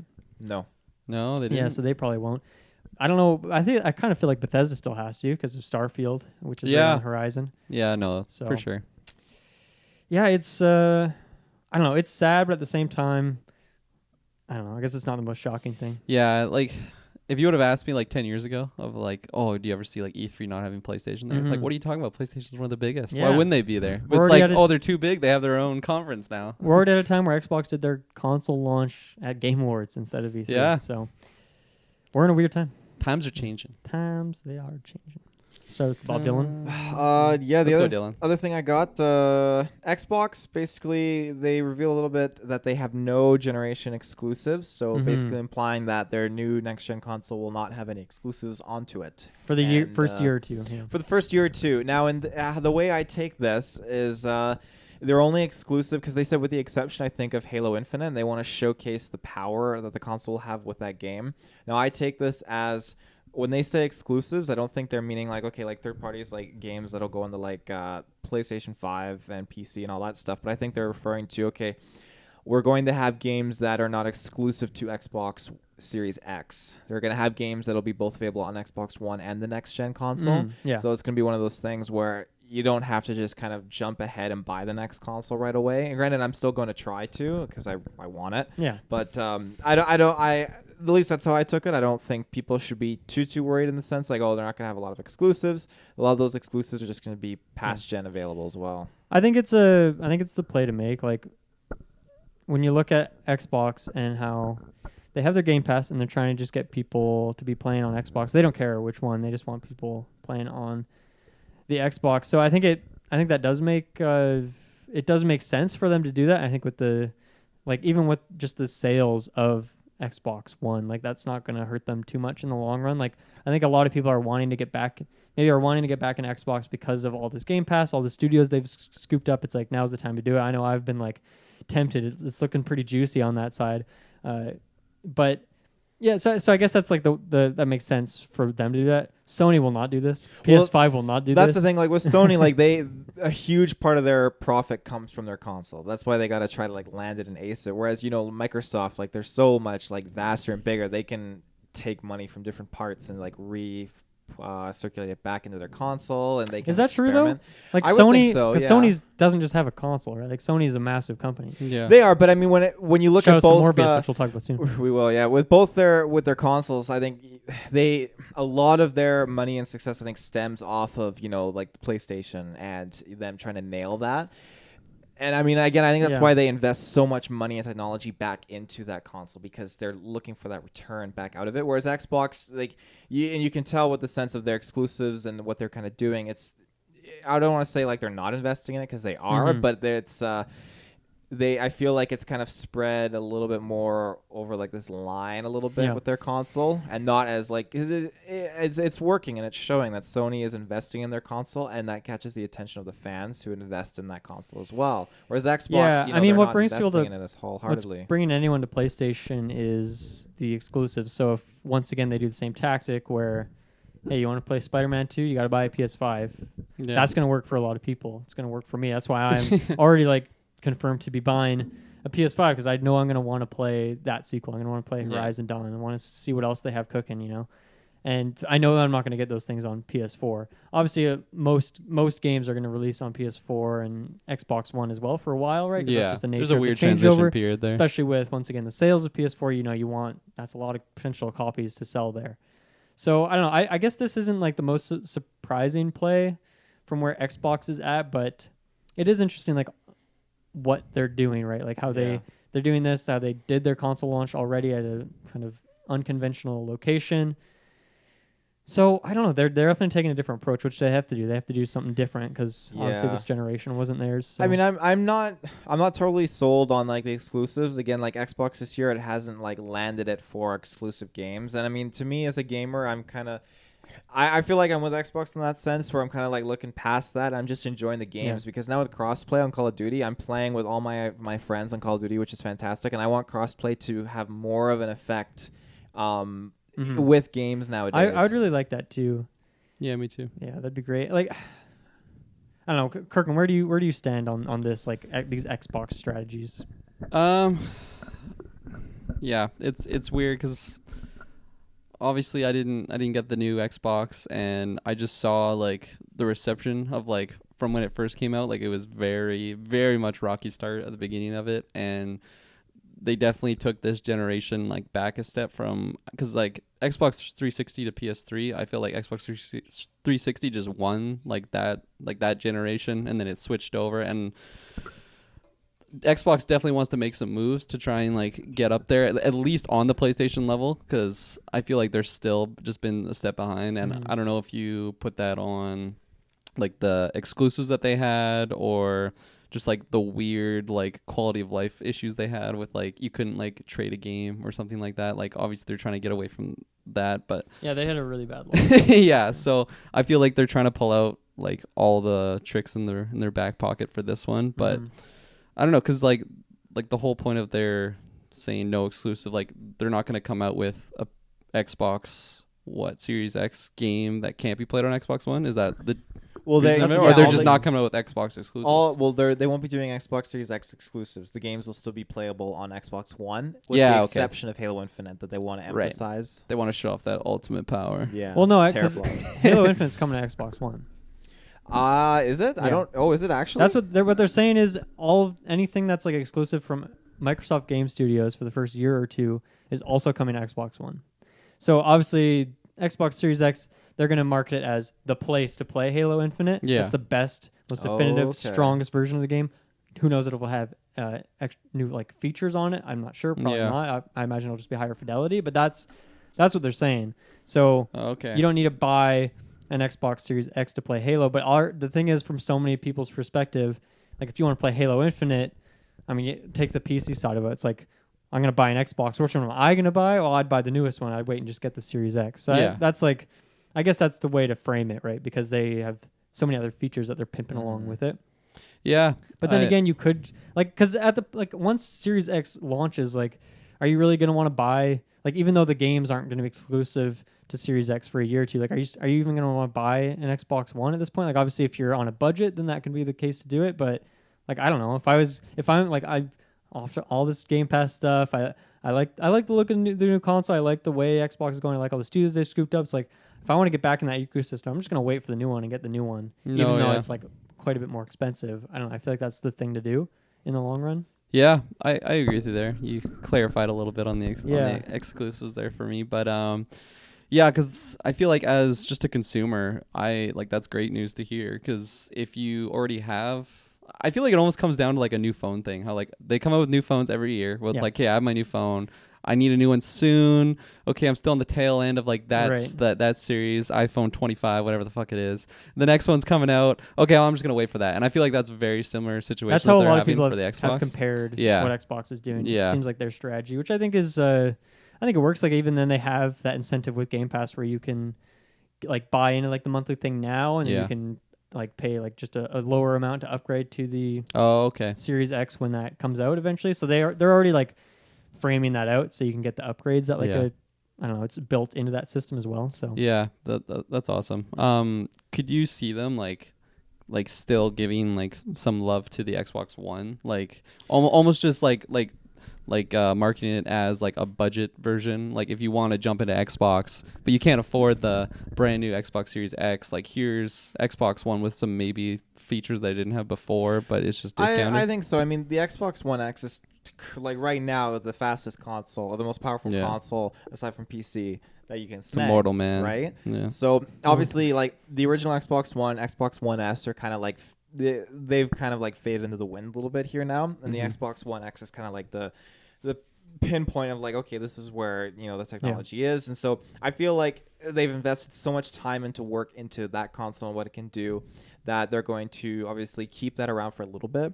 I think it's a great alternative, and it all depends on the price point as well, because when that came out it was like $500 or $599 or something like that, and you're paying for the sheer power and capabilities that it does, like delivering that 4K gameplay. The Xbox One S only does HDR, which is fine, but it plays, it has a 4K Blu-ray player. I guess that's where I could see them once again going what Kirkland's saying of like the phone plans sort of thing, right? Because phones generally they are quite expensive, but they justify the price through like monthly payments, right? And Xbox can do that as well, which is untraditional for a console when you're buying a console, but you're not just buying a console with Xbox, right?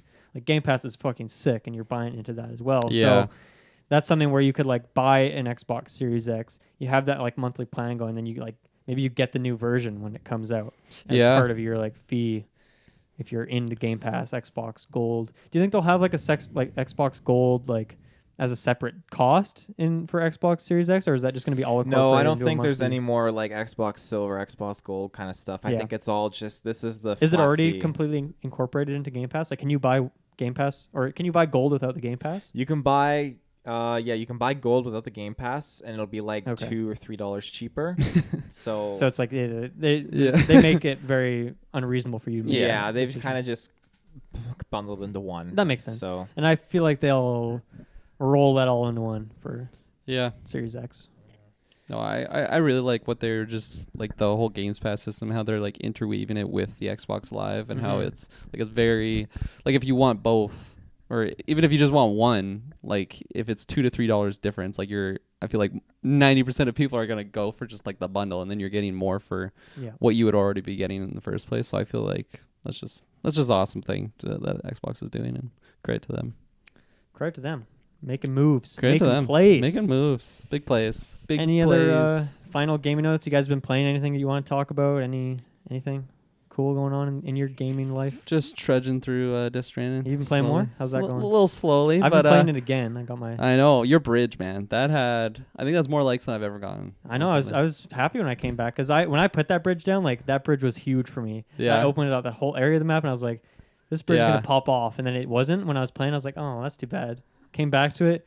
I don't know how many likes it had. A few tens of thousands. That felt pretty good. You got me, Kojima.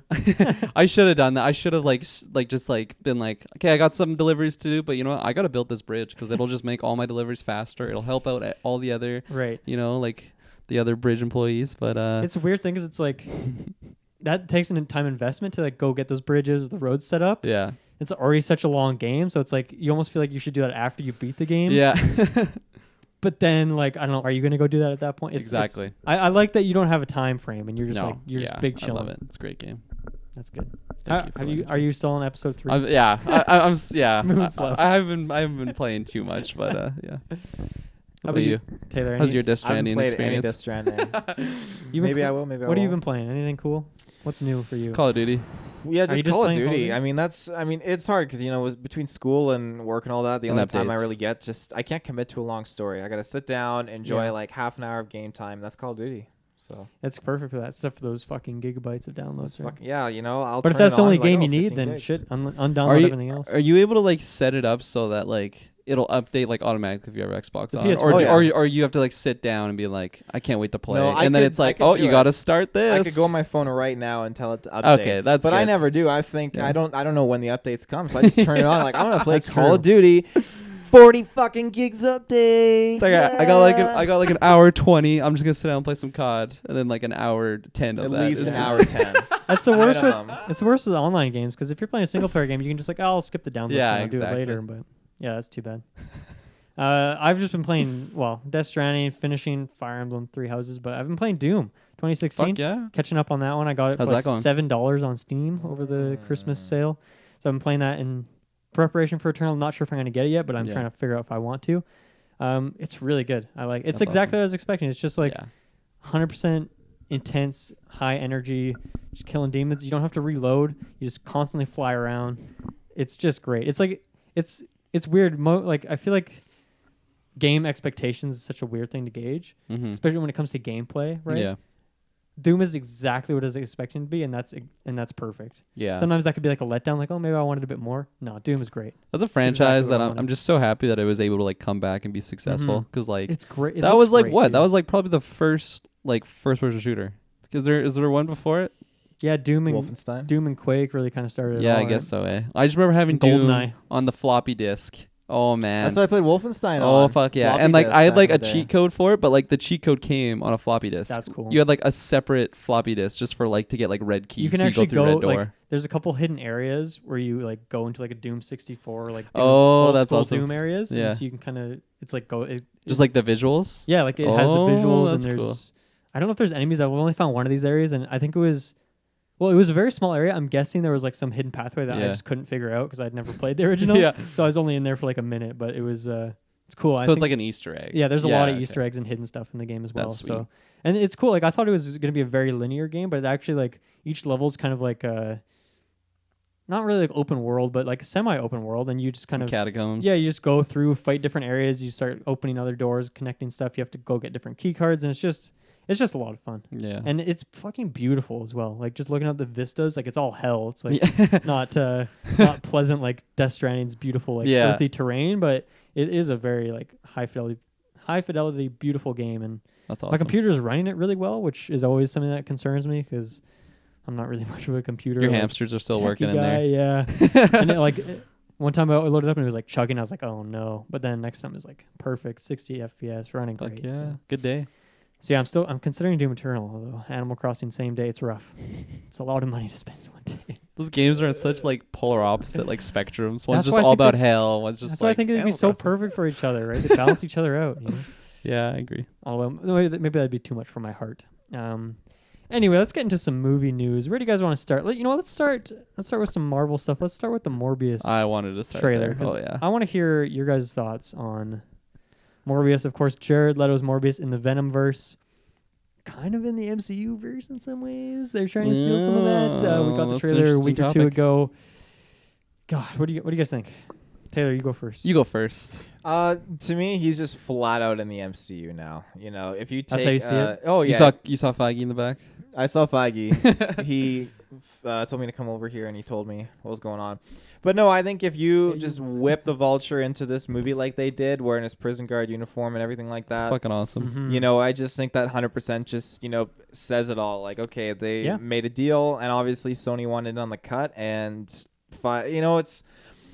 it's unfortunate because it's like, oh, you're a Marvel fan, you love the Feige MCU, and it's like, oh, you're growing up, you're a kid, you have great parents, they love you, they treat you great and everything, and then one day there's an argument in the kitchen, you hear it, you come outside, there's things smashing, and then Feige is your dad, he looks at you, he says, son, I'm sorry, but you're adopted, and then you learn your real parents are Sony, and here you go. They just A mass corporation. They drop Morbius on your plate, and you're like, "Well, I love being your guys' kid." And they're like, "Don't worry, you're still gonna be our kid, but you have real parents too, and I'm sure they love you, but."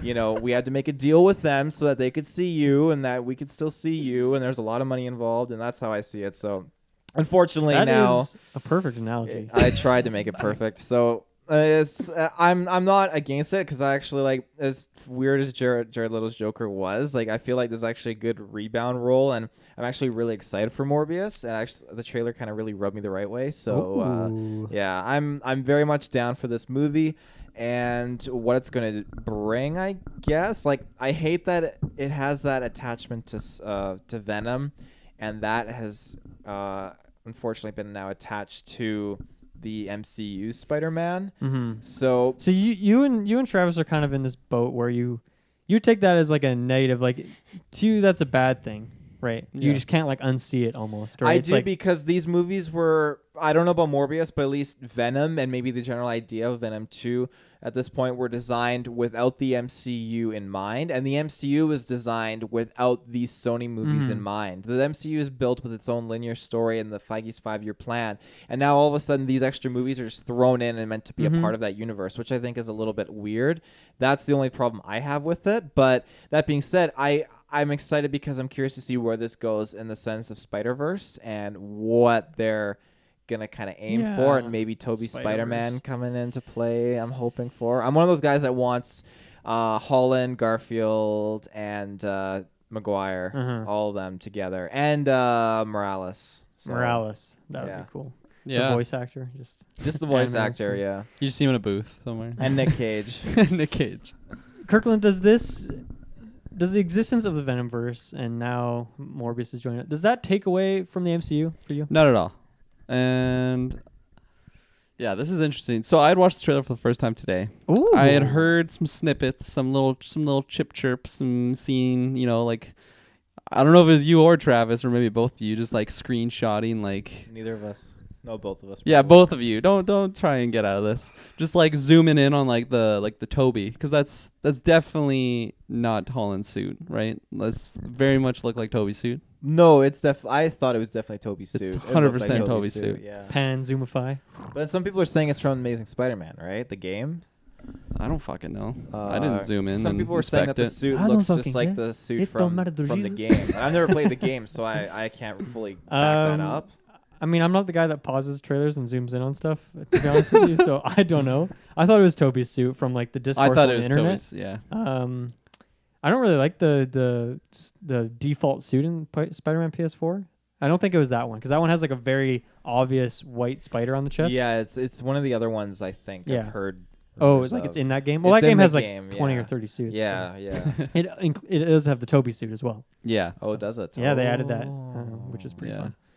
Yeah. Taylor's like, oh man, I gotta buy this game. Well, it's got Ghost Rider, so that's all I need. They also have the Ghost Rider skin. Yeah. So what do you think of the trailer overall? So I'll talk about the like the MCU verse after. So my initial reaction to the trailer, I felt like it was very similar to the Venom one for the most part. I think I like this trailer more, honestly.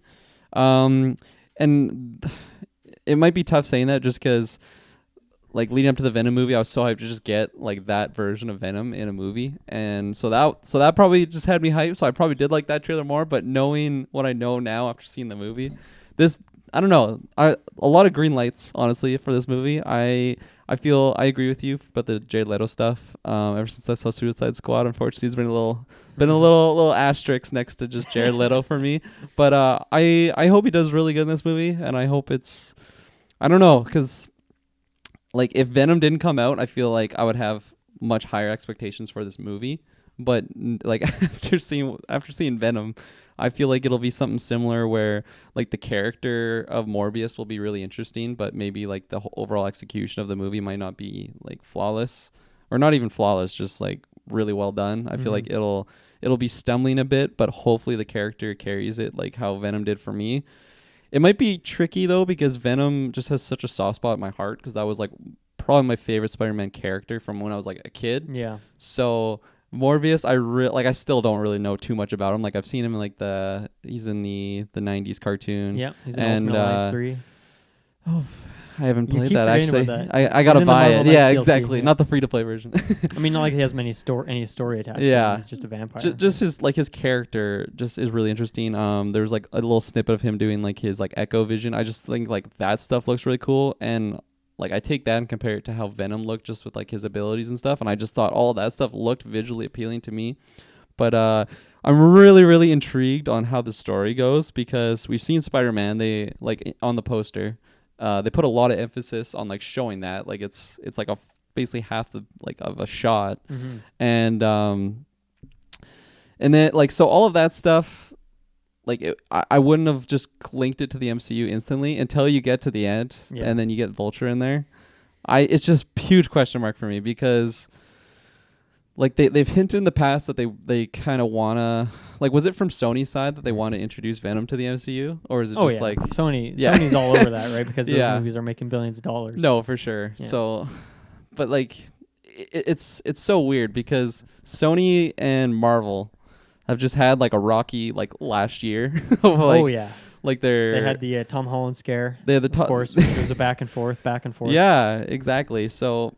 I feel like they're almost just doing this like without like a 5-year plan in mind. I feel like 100%. Because like what did they come like down to it like with their agreement with having like Marvel gets Spider-Man for one more main movie and then like a mashup as well.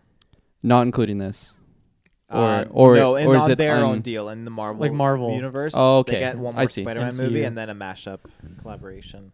Yeah, so damn, like just hearing that and like seeing like Vulture in there, I don't know. I feel like I'm kind of in what you were saying, how like it's it's very much gonna be like these characters in the MCU, and it might even come down to they're terrible and it just like taints the MCU, and we just have to live with that because that's what they came down to in agreement, like in the boardroom. Where I stand on this is that like, okay, we love the MCU. But it's not fucking perfect. You got fucking Thor Dark World in there. That's a shit movie. That is 100% I like Venom true. more than I like Thor Dark World. Yeah, there's some weird That's a really good point. Weird decisions in Venom.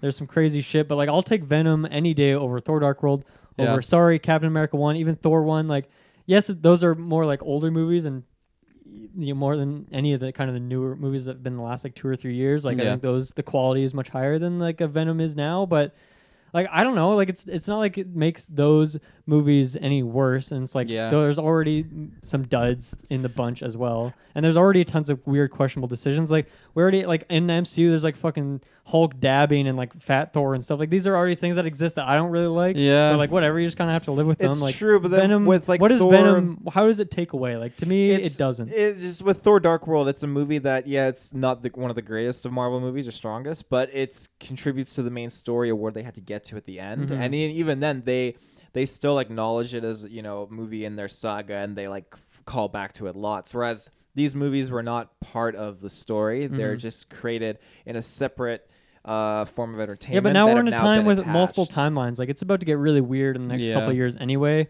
So the way I see it is like just in your head, just say it's a different timeline than the one you've already had, because the MCU is already going to go in like a weird spot in the next few years anyway. It's like you had your Infinity Saga. From here on, it's going to be a little bit of a mess, I think, for at least a bit until we know like what they're building towards in the future. Yeah, I don't know. I guess that's the way I see it. Like to me, I in my mind, like the Marvel Netflix shows are still part of the MCU. They're not. Kevin Feige discontinued that, but I think the MCU is worse without those things in them. But who cares? Like I can still like they fit well enough. Canon, I can still put them in there. You can just you can discount Venom if you want. You could say Spider-Verse exists in the same world because there's time travel and multi dimensions and stuff like that. So to me, like I don't know. I don't think it matters. I think there's worse movies than Venom anyway. Yes, there's tons of weird decisions in that movie and weird stuff, but there's already tons of bad stuff in the MCU anyways.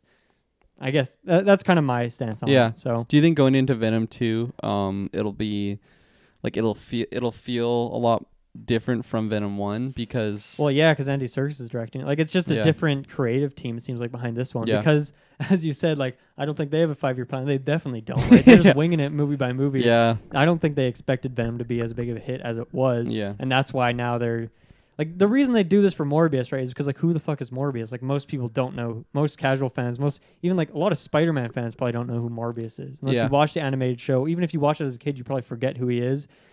Like Marvel Ultimate Alliance, like whatever, it's a DLC. It's not like he's a main cast character with a big story or something. Like he's a very obscure character. So I think you need some love from that universe if you want to connect it. And so it totally makes sense, but I don't know, it doesn't really like bother me at the same time either, because those movies are still what they are. It's not like Jared Leto is going to appear in the next Avengers movie. Like, that's not how the deal works, right? Like, it's a one-way street. Yeah. And I doubt Feige is going to touch that with like a 10-foot pole, 100-foot pole even. Yeah. Who knows? Maybe Venom he'll want to incorporate because it's Tom Hardy and Venom's a big character. Maybe they want to incorporate that at some point, but probably not. So to me, this is just like more fun connections between movies that, like, I don't know, like 10 years ago, you would never see something like this in a movie. Oh, hell no. Like, it's just such a weird out there concept. Yeah. And I want there to be as many Spider-Man characters as possible in Morbius because I'm obviously a bigger Spider-Man fan than I'm a Morbius fan. So I'm cool with Vulture. I hope we see...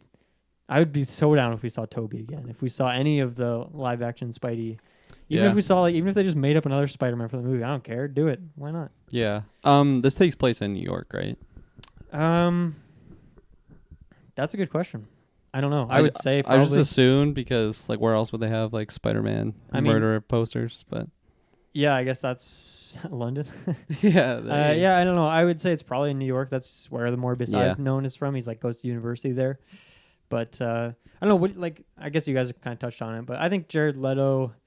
Yeah, obviously Suicide Squad puts a weird dark like a asterisk on him as an actor. But then, you know, Blade Runner, he was pretty good in that. So, like, I don't know. He's won an Oscar. I'm sure he's pretty good at acting. So I'm down to see like, what he brings to this character, and hopefully, like, obviously a lot of Squad, it seems like he changed that changed Joker to be what he wanted it to be. So hopefully he, I don't know, makes some less questionable choices. But as far as this trailer, I think it was a fine trailer. I think it was fun. I think it's going to be on the quality of Venom, maybe a little bit worse, but not close. better. Probably not. No, maybe I don't know. Like, I don't. Yeah. Like, is that all we see from Vulture? What do you guys think? Like, is that the extent we see Vulture in the movie? I think he's going to be cameo? at least 20% in it. 20%? At least. What do you mean 20%? 20% of the screen time, Vulture's going to be in it? 20% of the movie, Vulture's going to be incorporated in some shape or form. Holy. Whether he is the man pulling the strings or I'm just picturing in Morbius dialogue. And Vulture flying around New York. Fuck yeah, why not? Dude, that's crazy. Yeah, if it was that big a percentage, that would be kind of insane. Like, yeah. I would expect at this point that we'll see other characters as well, whether that be Jonah or Spidey's a tricky one because I think Jonah, the actor, is confirmed to be in this. Okay, so yeah, I was gonna say I that's could interesting. see him in it. Obviously, Yeah. I mean, just confirm now. But yeah, I mean, we're in a different timeline now, so anything goes. What about this is just like something I was thinking about. I think that Venom's gonna make an appearance in some way, shape, or form, and then it'll it'll almost be like we see him. And it explains why we see him in the Venom movie. That's my bold prediction. In Venom 2, you mean? Yeah. Oh, so you mean Morbius is going to be in Venom 2, and this explains why? No, Venom is going to be in this movie briefly, and we're going to be like, how the fuck did he get here? Yeah. And then in Venom 2, like, whatever happens, it'll just be like, oh, look, he ended up with somewhere near Morbius. I don't know. I feel like... That's an interesting choice because Venom was huge. Morbius... not as huge. A lot of people don't know who that. A lot of people who went to see Venom, I'm sure a percentage of people that saw Venom don't even know who Morbius is. Yeah. So I feel like if you have a big plot point that depends on seeing Morbius, I don't know if that's the best decision for the Venom movie.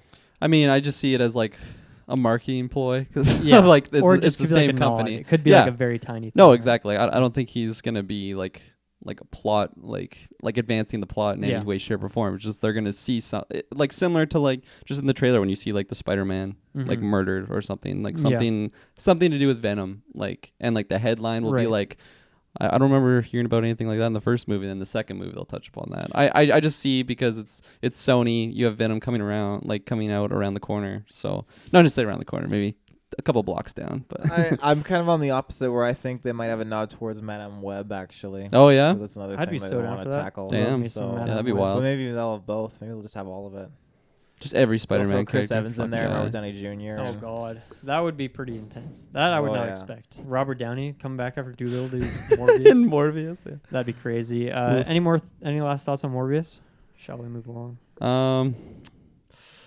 I guess quick question: what do you guys think of the vampire look? Obviously, you get literally a frame of it. But you see his vampiric face. Looks pretty generic vampire. But what do you guys think? What do you think? Well, I'll counter your question with a question. Oh, do you think? My favorite kind of question. Do you think like his screen time as the vampire will be similar to Venom? How like it was actually in it quite a bit, or do you think it will be like lesser? Ooh. Let's see. The movie's in August. This will be the first trailer play of 2 more trailers, I would think. one kind of right near launch, one. I'm not an expert in that in a few months. category. I'm just trying to think like in this trailer, either they don't have tons of Morbius to show, they don't have tons of Vampire to show, or they want to save that for later. I mean, obviously they're wanting to save more of it for later. I think it's easier. I think you want more Venom screen time than you do Vampire Morbius screen time. Just because Venom is an incredibly iconic look, right? Yeah. Whether it's the kind of the crest on his chest, you could say, or just like the face, the eyes, the tongue, all of that is so iconic. Mm-hmm. Plus, you have the other Venom character in the movie, like the female Venom thing going on. Yeah. I can't really remember the percentage though. Well, I was just thinking because the first trailer for Venom, didn't we only see him as Venom at the very end, very similar to this trailer, or am I totally mistaken? No, because he turned into full Venom mode when those guys chased him out of the apartment. And that was the first trailer? Yeah, that was in the first trailer. Okay. Yeah. Okay.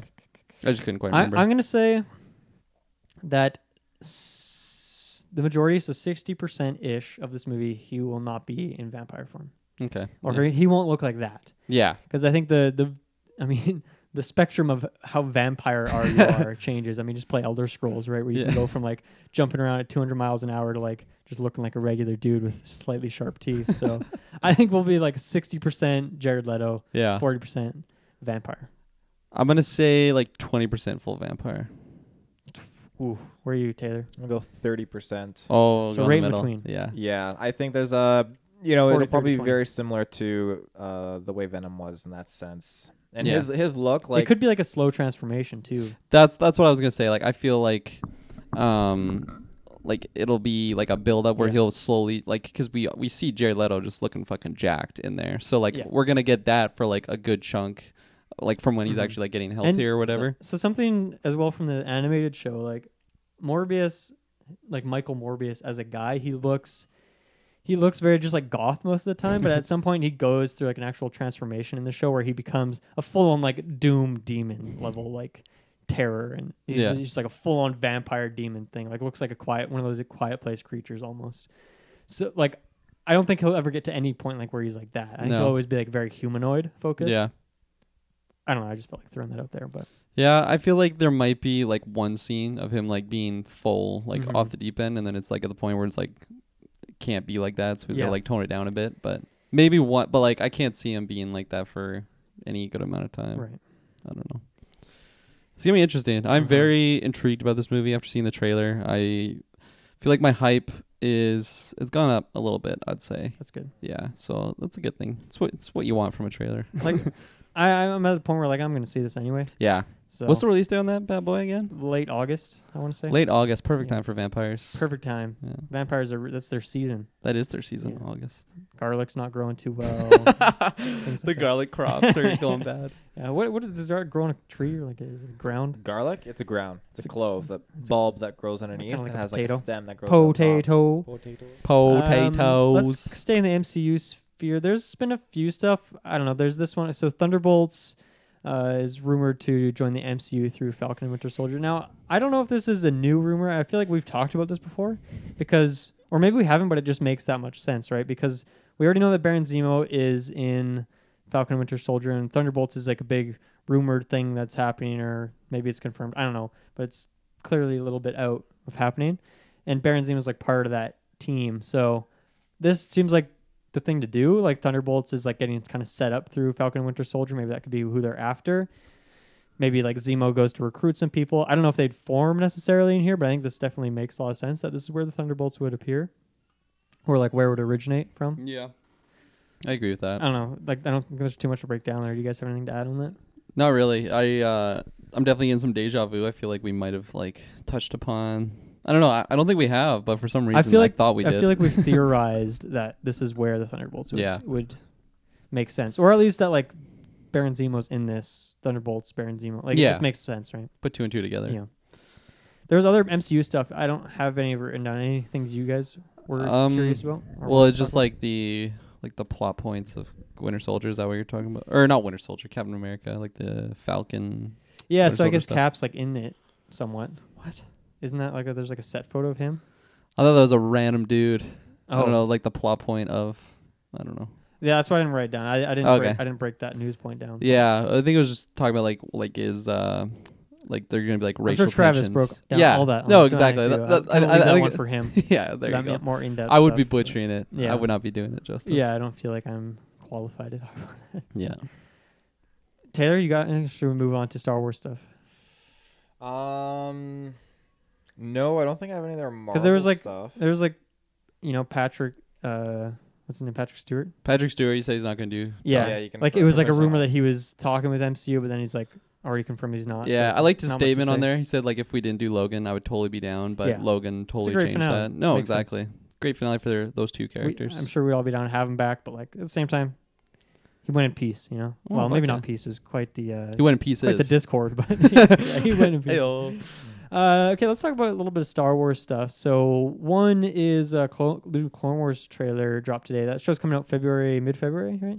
February 21st. Yeah. So what did you think of this? Well, give us a Exclusive quick to breakdown Disney of the Plus. trailer, and then what do you think? Because, I mean, I didn't watch it because I don't watch this show. I've been watching Clone Wars actually. I'm on like Ooh. season 2. Fell asleep to it last night. So Season 2 of 4, 5, 6? how many Of episodes? 6 seasons. This is the 7th season. Also, I was completely misinformed, and I feel like this was just my own doing. I thought Clone Wars ended, and then like Rebels picked up. Like when that ended, I thought it was just like episode 2 going into 3 or No, something like that. Disney but bought them. Totally and, misinformed. Yeah. Yeah, Disney bought them out, and basically they had to condense and kind of rush out a last season, so they did the Lost Missions, which is season 6. Is that Clone Wars? It's Clone Wars, Oh, and it doesn't okay. really wrap up the story, but it gets into some juicy stuff about Order 66, and then yeah, they never really gave us any light on anything else, but yeah, they came back and decided to pump out season 7, which is great. It's gonna be 12 episodes, and it looks like the episodes are gonna release weekly as well. So Yeah, check out Taylor and Travis have been on. There's been like 2 of these released in a week, pretty much. 1 or 2 episodes of this. Yeah, there's- coverage they're of the popping show. There's a off. lot of Clone Wars. They're no longer coming out on Patreon. We're just pumping them out now, so you can get them as soon as There's they 2 drop. that came out last week, so But check those out.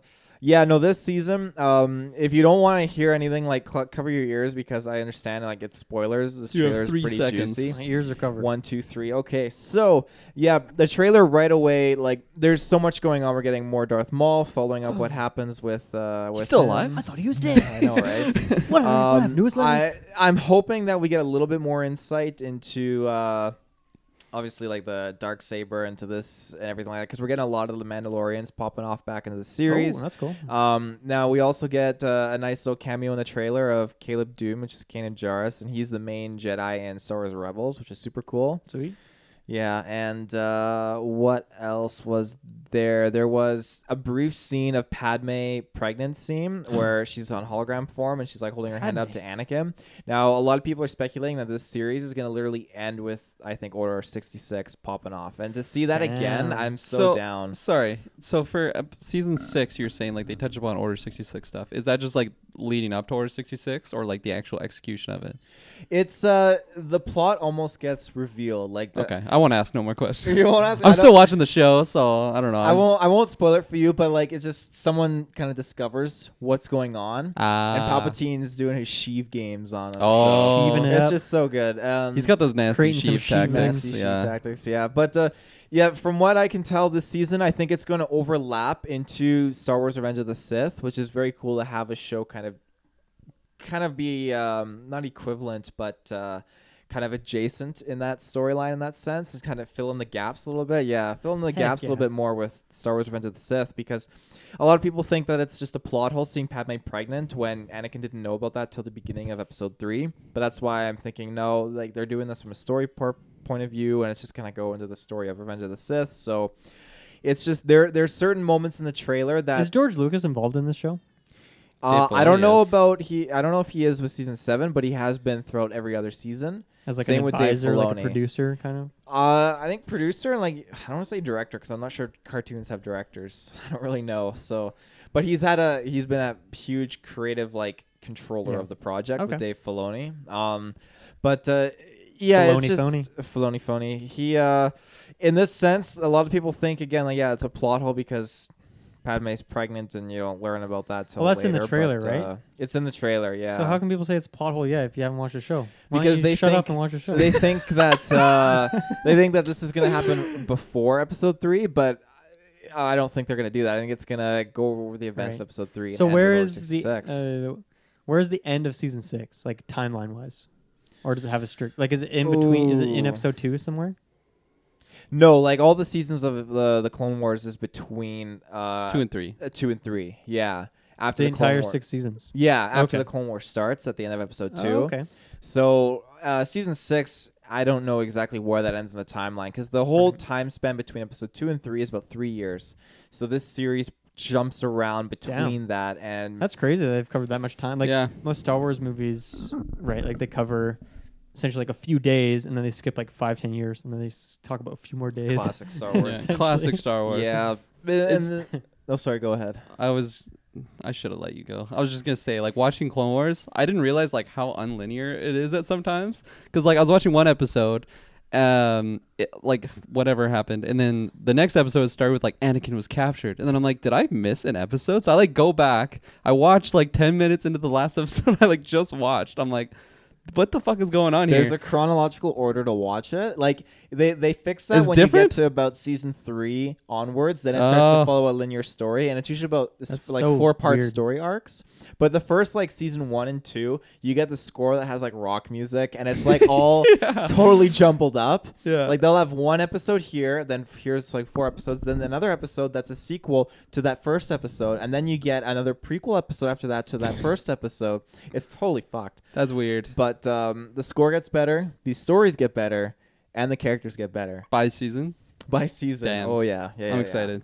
So it's Is Jar Jar still in it a lot? Because I'm really not liking his Oh, parts. he's in it. Yeah. Ugh. Don't tell Travis this, but in the season we're coming up to now, we get a Mace Windu Jar Jar duo team story arc. That sounds. Travis, I Oh. hope you're not listening to this. No, he'll be so excited. That's cool. The other Star Wars rumor, it's in the works. Taika Waititi Taika Waititi. directing a Star Wars movie. That Dun, is dun, very dun. intriguing. What do you guys think about this? Obviously, he's dipped his fingers into the Mandalorian finale, and by dipped his finger, I mean he directed the episode. Put his whole arms in there. Put his whole arm in there. He's obviously been in the Disney world for a little bit now, making Mhm. Thor Ragnarok, and he's working on Thor: Love and Thunder. So he's been around the block in both Star Wars and the Disney machine. What do you guys think about this? Like, is he part of the Feige Star Wars movie? Is he doing his own? Is he doing Yeah. a movie? Is he doing a show? What do what I you was think gonna- this is about? I was gonna ask if this is separate from Feige's movie. Like, was to Feige say? stated that he was directing, or just he's got his hands in a Star Wars? I think he's just something? like he's making. He's 'cause just he thinking didn't- about Star Wars. I don't think he's ever directed a movie before. No, Feige. right? He's just produced. He's- yeah. Well, not just a producer. He is solely a producer, and He's if a you tell me producer. anything else, you're wrong. Yeah, I mean he's Um, just a planner. Right? He's the planner. He is the He puppet keeps all the master, secrets in his head. Like Gretchen Wieners. like Gretchen Wieners. That's Mhm. right. Yeah, this is very, very interesting. I actually kind of forgot that he did that episode. That was the one with the scout troopers like fucking around, Reefing right? up, yeah. And then Yeah. there was like there was the hold up in the like cantina sort of place, and Yeah. they went underground through the lava lake, and then that. Honestly, I'm totally down for it. I like his directing style. I feel like he's one of those directors that you either like really like his stuff or you don't. Like it's just But does anyone not? You know, name one person who doesn't like What We Do in the Shadows if they've seen it. It's a great never movie. heard of it actually. Oh, What in the Shadow? go watch. Oh, is that's That- the comedy, right? That's his vampire. It's like a vampire mockumentary. Was that 2019? No, it was like 2001? yeah, same year Maybe Melee came not. out. No, in between that. I want to that say it time was like frame, right? 4 or 5 years ago. Okay. But that's great. Like I That's don't great. know. Is Yeah. there people that really just strongly dislike Taika's stuff? I've I'm sure there is. but probably I can't. there probably is, not that I can name, so you definitely had a good rebuttal to my comment. Mm-hmm. I feel like I've heard someone say that he's got a unique style, and if you don't like what his Well, I mean, unique I know style some is- people didn't like in Travis in particular didn't like that Scout Trooper scene with the comedy Yeah. in Star Wars. Yeah, But I really liked it. Yeah. So just saying that alone, I'm very excited because Mhm. I just feel, especially now that we're kind of taking a step away from like the Skywalker saga's over. We're kind of done for at least for the meantime with these trilogies. So I'm just really excited to just see more Star Wars out there. I love Star Wars. We're definitely in that age that's just coming back, and it's awesome. It's gonna Mhm. be everywhere. I mean, we're not really at a point where that's coming back because I feel like we're just in a moment that there's never been so much Star Wars stuff before. So that's just True. like a golden era. So that's sweet. And yeah, I I don't know whether this is just like has nothing to do with like Jedi or anything, just like in the Star Wars world. I trust Taika to hit those comedic points because I was in that category. I really like the comedy stuff with the Scout Troopers. I really like that episode.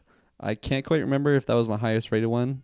I don't know. Go check out the review. Might have been. You'll know if you check out the review. And Taika's hot off a Jojo Rabbit, which is like Jojo Rabbit. He's gonna be in Free Guy. This movie's getting Oscar buzz, right? Like That's this movie it's no ordinary comedy. No, it's breaking down barriers. So Gots damn. That's quite the I still got to statement. see it. It's on my I still get high on my. I got to see that.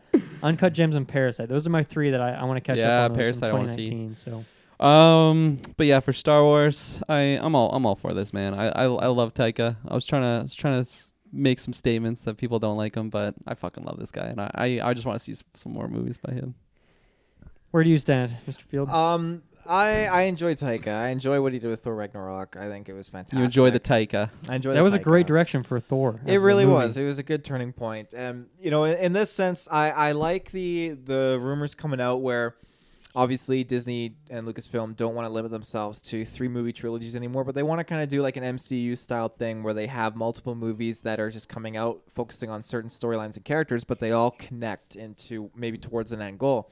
And with Feige, working on a movie, whether or not it's the same movie Taika's connected to, I haven't seen rumors that connect whether or not this High Republic storyline is true or not, and if that would be connected to Taika. But I'd be so very much intrigued and interested to see those people like Feige and Taika work on a project together, and both of them work on a movie. Feige and Taika, that's kind of a fun duo. Oh yeah, I It is think a the fun 2 duo. of them with Star Wars could It's do a almost like lot. a Simon and Garfunkel. And if you have them working on again that High Republic storyline where it's like 500 years before Phantom Menace, I think you really have potential there with what could be done story wise, and you're getting into like Darth Bane stuff. You're getting into like thousands of Jedi. Don't get me excited. Oh, you're getting into Don't some give me hope. good stuff.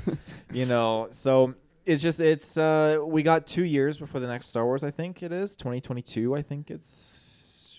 Yeah. I think that's 2022. It's coming to you. Yeah. So before that we'll get another Mandalorian season. Probably Obi-Wan before that. Yeah, again, Mandalorian, yeah, that's coming out next fall. And then Obi-Wan, it was ridiculous how those rumors spread out, how people were thinking that it was going to be canceled.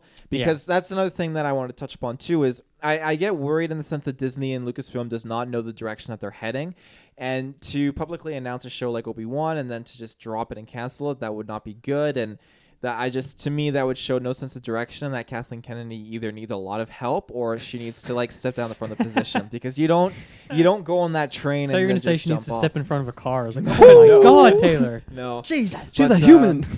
The fact that show is still on track is good. I'm happy because it means that they do have a sense of direction with where they want to go with this series. And after the little bit of like a kerfuffle with the last Star Wars trilogy, and the sense of direction, I'm hoping that whatever Taika is doing, and if that is true, he will look at the story as a whole and kind of build his movie with a good starting foundation and kind of chime into the story, because there's tens of thousands of years of untapped story to pursue. So. That's kind of like the leading theory, right? Is that whatever, like, obviously you'll have your Rey saga, we'll call that, where like they might do continuations of those movies. Perhaps it's not a trilogy, just keep on pumping those up moving forward.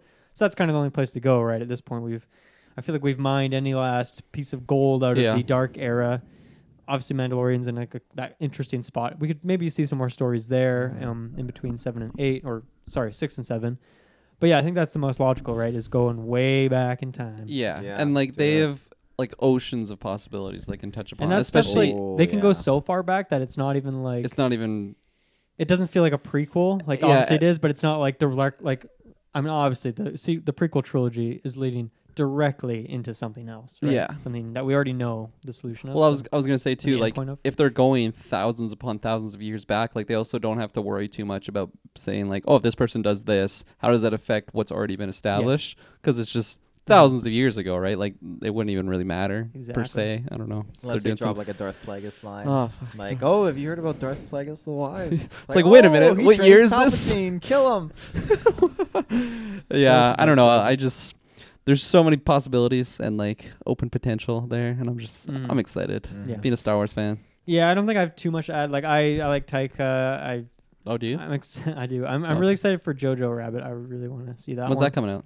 It's out. It's already out. I know. It's out, baby. I'm memeing at this You're point. Jokester, huh? Yeah. I guess the only thing I'll say on this is that like I didn't really like Thor 1 or 2. I think they're fine at best. I think Thor 1 is fine. Thor 2, But then he totally turned it around into something that I really, really enjoyed for Thor 3 because of his humor, because it was more colorful, because I don't know, I guess it was just something different. And when it comes to Star Wars, I don't know, I'm pretty neutral on it, I would say, in general. There's some stuff that I like, there's some stuff that I really don't like, and then most of it's kind of just lumped right in the middle. So I think with Taika, I could see whatever it is he makes, I could see that being something that I'd be a fan of. So I got like that could end up being my favorite Star Wars movie easily.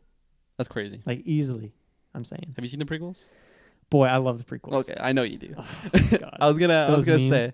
So So good. Taika's making this movie. Yes.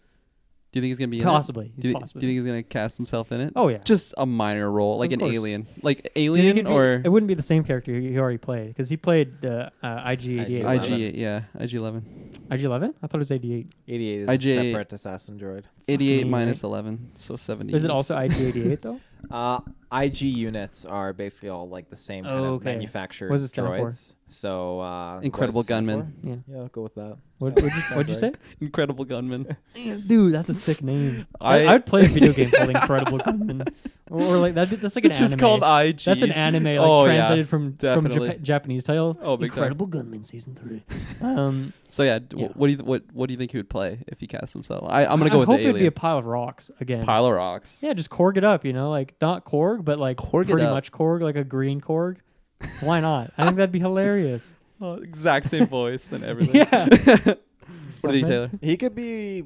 Well, I hey, mean, man. he could be really anything, because essentially the fact that he voiced a character means that you could throw him in as himself, you throw him in as an alien. What if he makes himself like a Jedi or something, and he just dies like instantly? It's almost like a Brad Pitt effect from like Deadpool 2. Wow.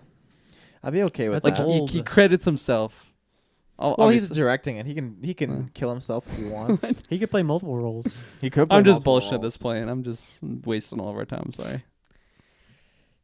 Speaking of wasting time, any more Star Wars stuff there, you, Mr. Field, as the Star Wars aficionado? No, I think that's all on the talk of the town right now. Cool. I want to quickly talk about 1917. I'm not going to say too much about it because these boys haven't seen it. Did you like it? I really liked it. I would say it's probably in my top 5 for 2019 movies. Top 5. Yeah.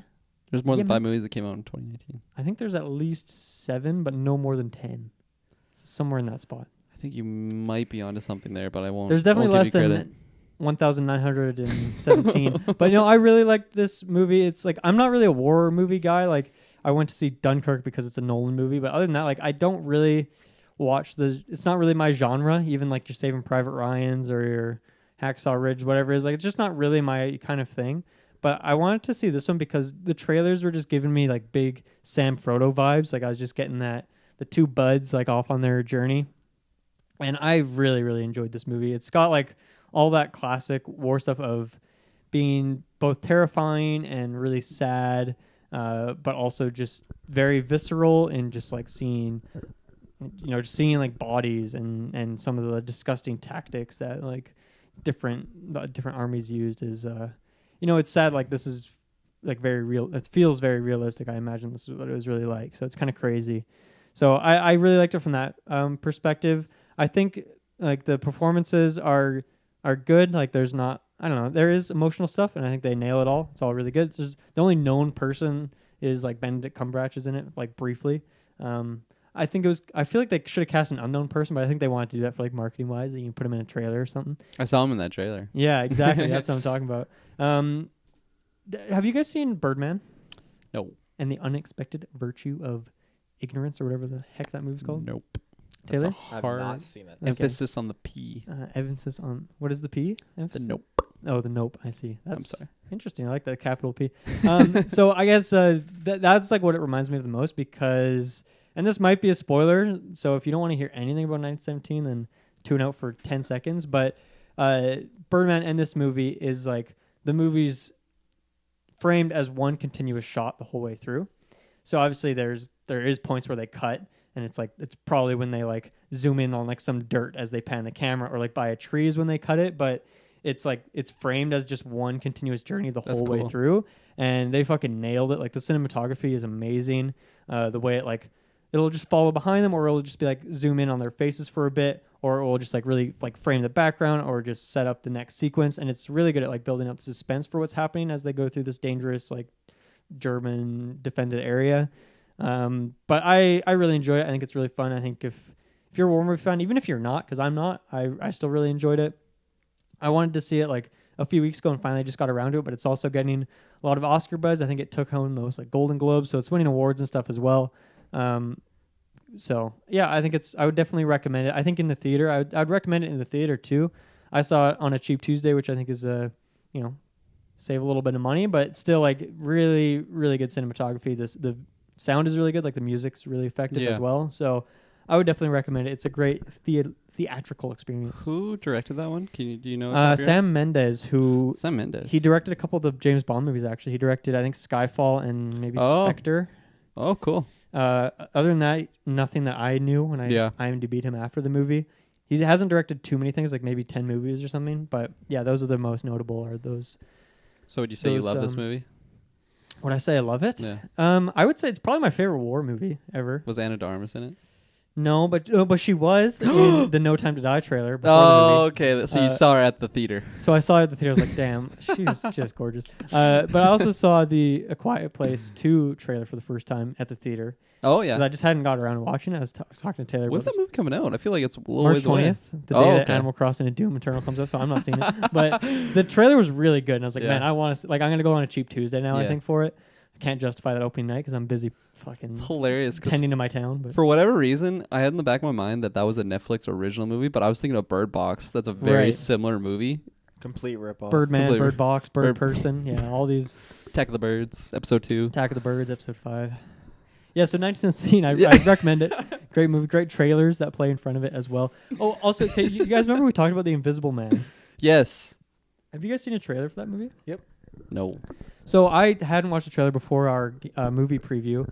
That trailer's so dumb because the first minute it's like great. It's like, damn, this movie looks really cool. I love this concept. But then I feel like they give away everything. Yeah. They give away everything. We were talking about this on our predictions. Really? I remember because I was talking to Travis about it, and he said like, don't watch the trailer if you haven't seen it already. Yeah. So, was it at the theater? It was at the theater, so I couldn't avoid it. And no. I mean, like, I don't know. Was I gonna see it anyway? Probably not. I'll probably watch it on like Plex or Netflix now when it comes out. But because the first minute of that trailer is amazing, but then it's like it gives away everything. Yeah. It does the big reveals. It does it. Oh, you hate awful. to see it. You really hate to see it. That sucks. Yeah. I have not seen it, and hopefully I stay clear from it. When's that movie coming out? Oh God, I have no idea. Soon. Okay, we'll go soon. I was cringing at the end of the trailer. I wasn't looking out for the release date, But if you go to 1917, close your eye. Like, show up late. Show up 15. Well, you don't want to miss Anna de Armas, though, so you got to go on time. I'll go in and then leave after the Anna de Armas. Yeah, pretend you're the Invisible Man and like just walk out of the room for a minute. That's all my topics. Do you guys have any other movie and or TV related stuff? You watched anything recently you want to talk about, or just any news bits that popped into the verse? Unrelated, but I guess not really because it's Marvel. Everything's I've been related. watching the Marvel, like just the movies in like the chronological order. Cool. Where are you at? I definitely recommend it. I'm on Iron Man 2. So, what'd you think of Hulk? Because you've never seen that before, right? no, Hulk comes after. Hulk's, Doesn't it? I thought it was Iron Man. Hulk isn't on Disney Plus either, I don't believe. Well, I thought it went So Captain America. You haven't watched Hulk yet? No, I haven't seen it. Okay. I believe it goes Give us Captain your America, breakdown, Captain Marvel, Iron Man 1, Iron Man 2, Captain and then, Marvel? and then Hulk. No, it would be Oh, you're going chronological. Yeah. Oh, That's what I was- I think Yeah. Hulk is in Like between Iron Man 1 not and when it 2. came out, I was like like- the order of like the Okay, year. Yeah. Sorry, I think I Hulk's in misread between you. Iron Man 1 and 2, I think. Okay, well I haven't started Iron Man 2, so that'd be Well, perfect. there you go. Yeah, Yeah. get it now. I'm curious. So you But, watched 5 or 6 of them? Yeah. It's like 2 or 3, but Oh, but I really like watching that order, especially like from First Avenger, so the Captain America movie. I really like I just think it's really cool like watching that movie first, especially how Endgame ends with like their dance like between him and Peggy Carter. Right. And like the end of that movie is that like they didn't get their dance and then he basically like dies, doesn't really die, he just gets frozen, but like kinda how it just starts like and watching ends, it like in that way, it's just like, man, like this is like it's really like neat too how they like hint at certain things that are coming, like that are gonna be happening. I don't know.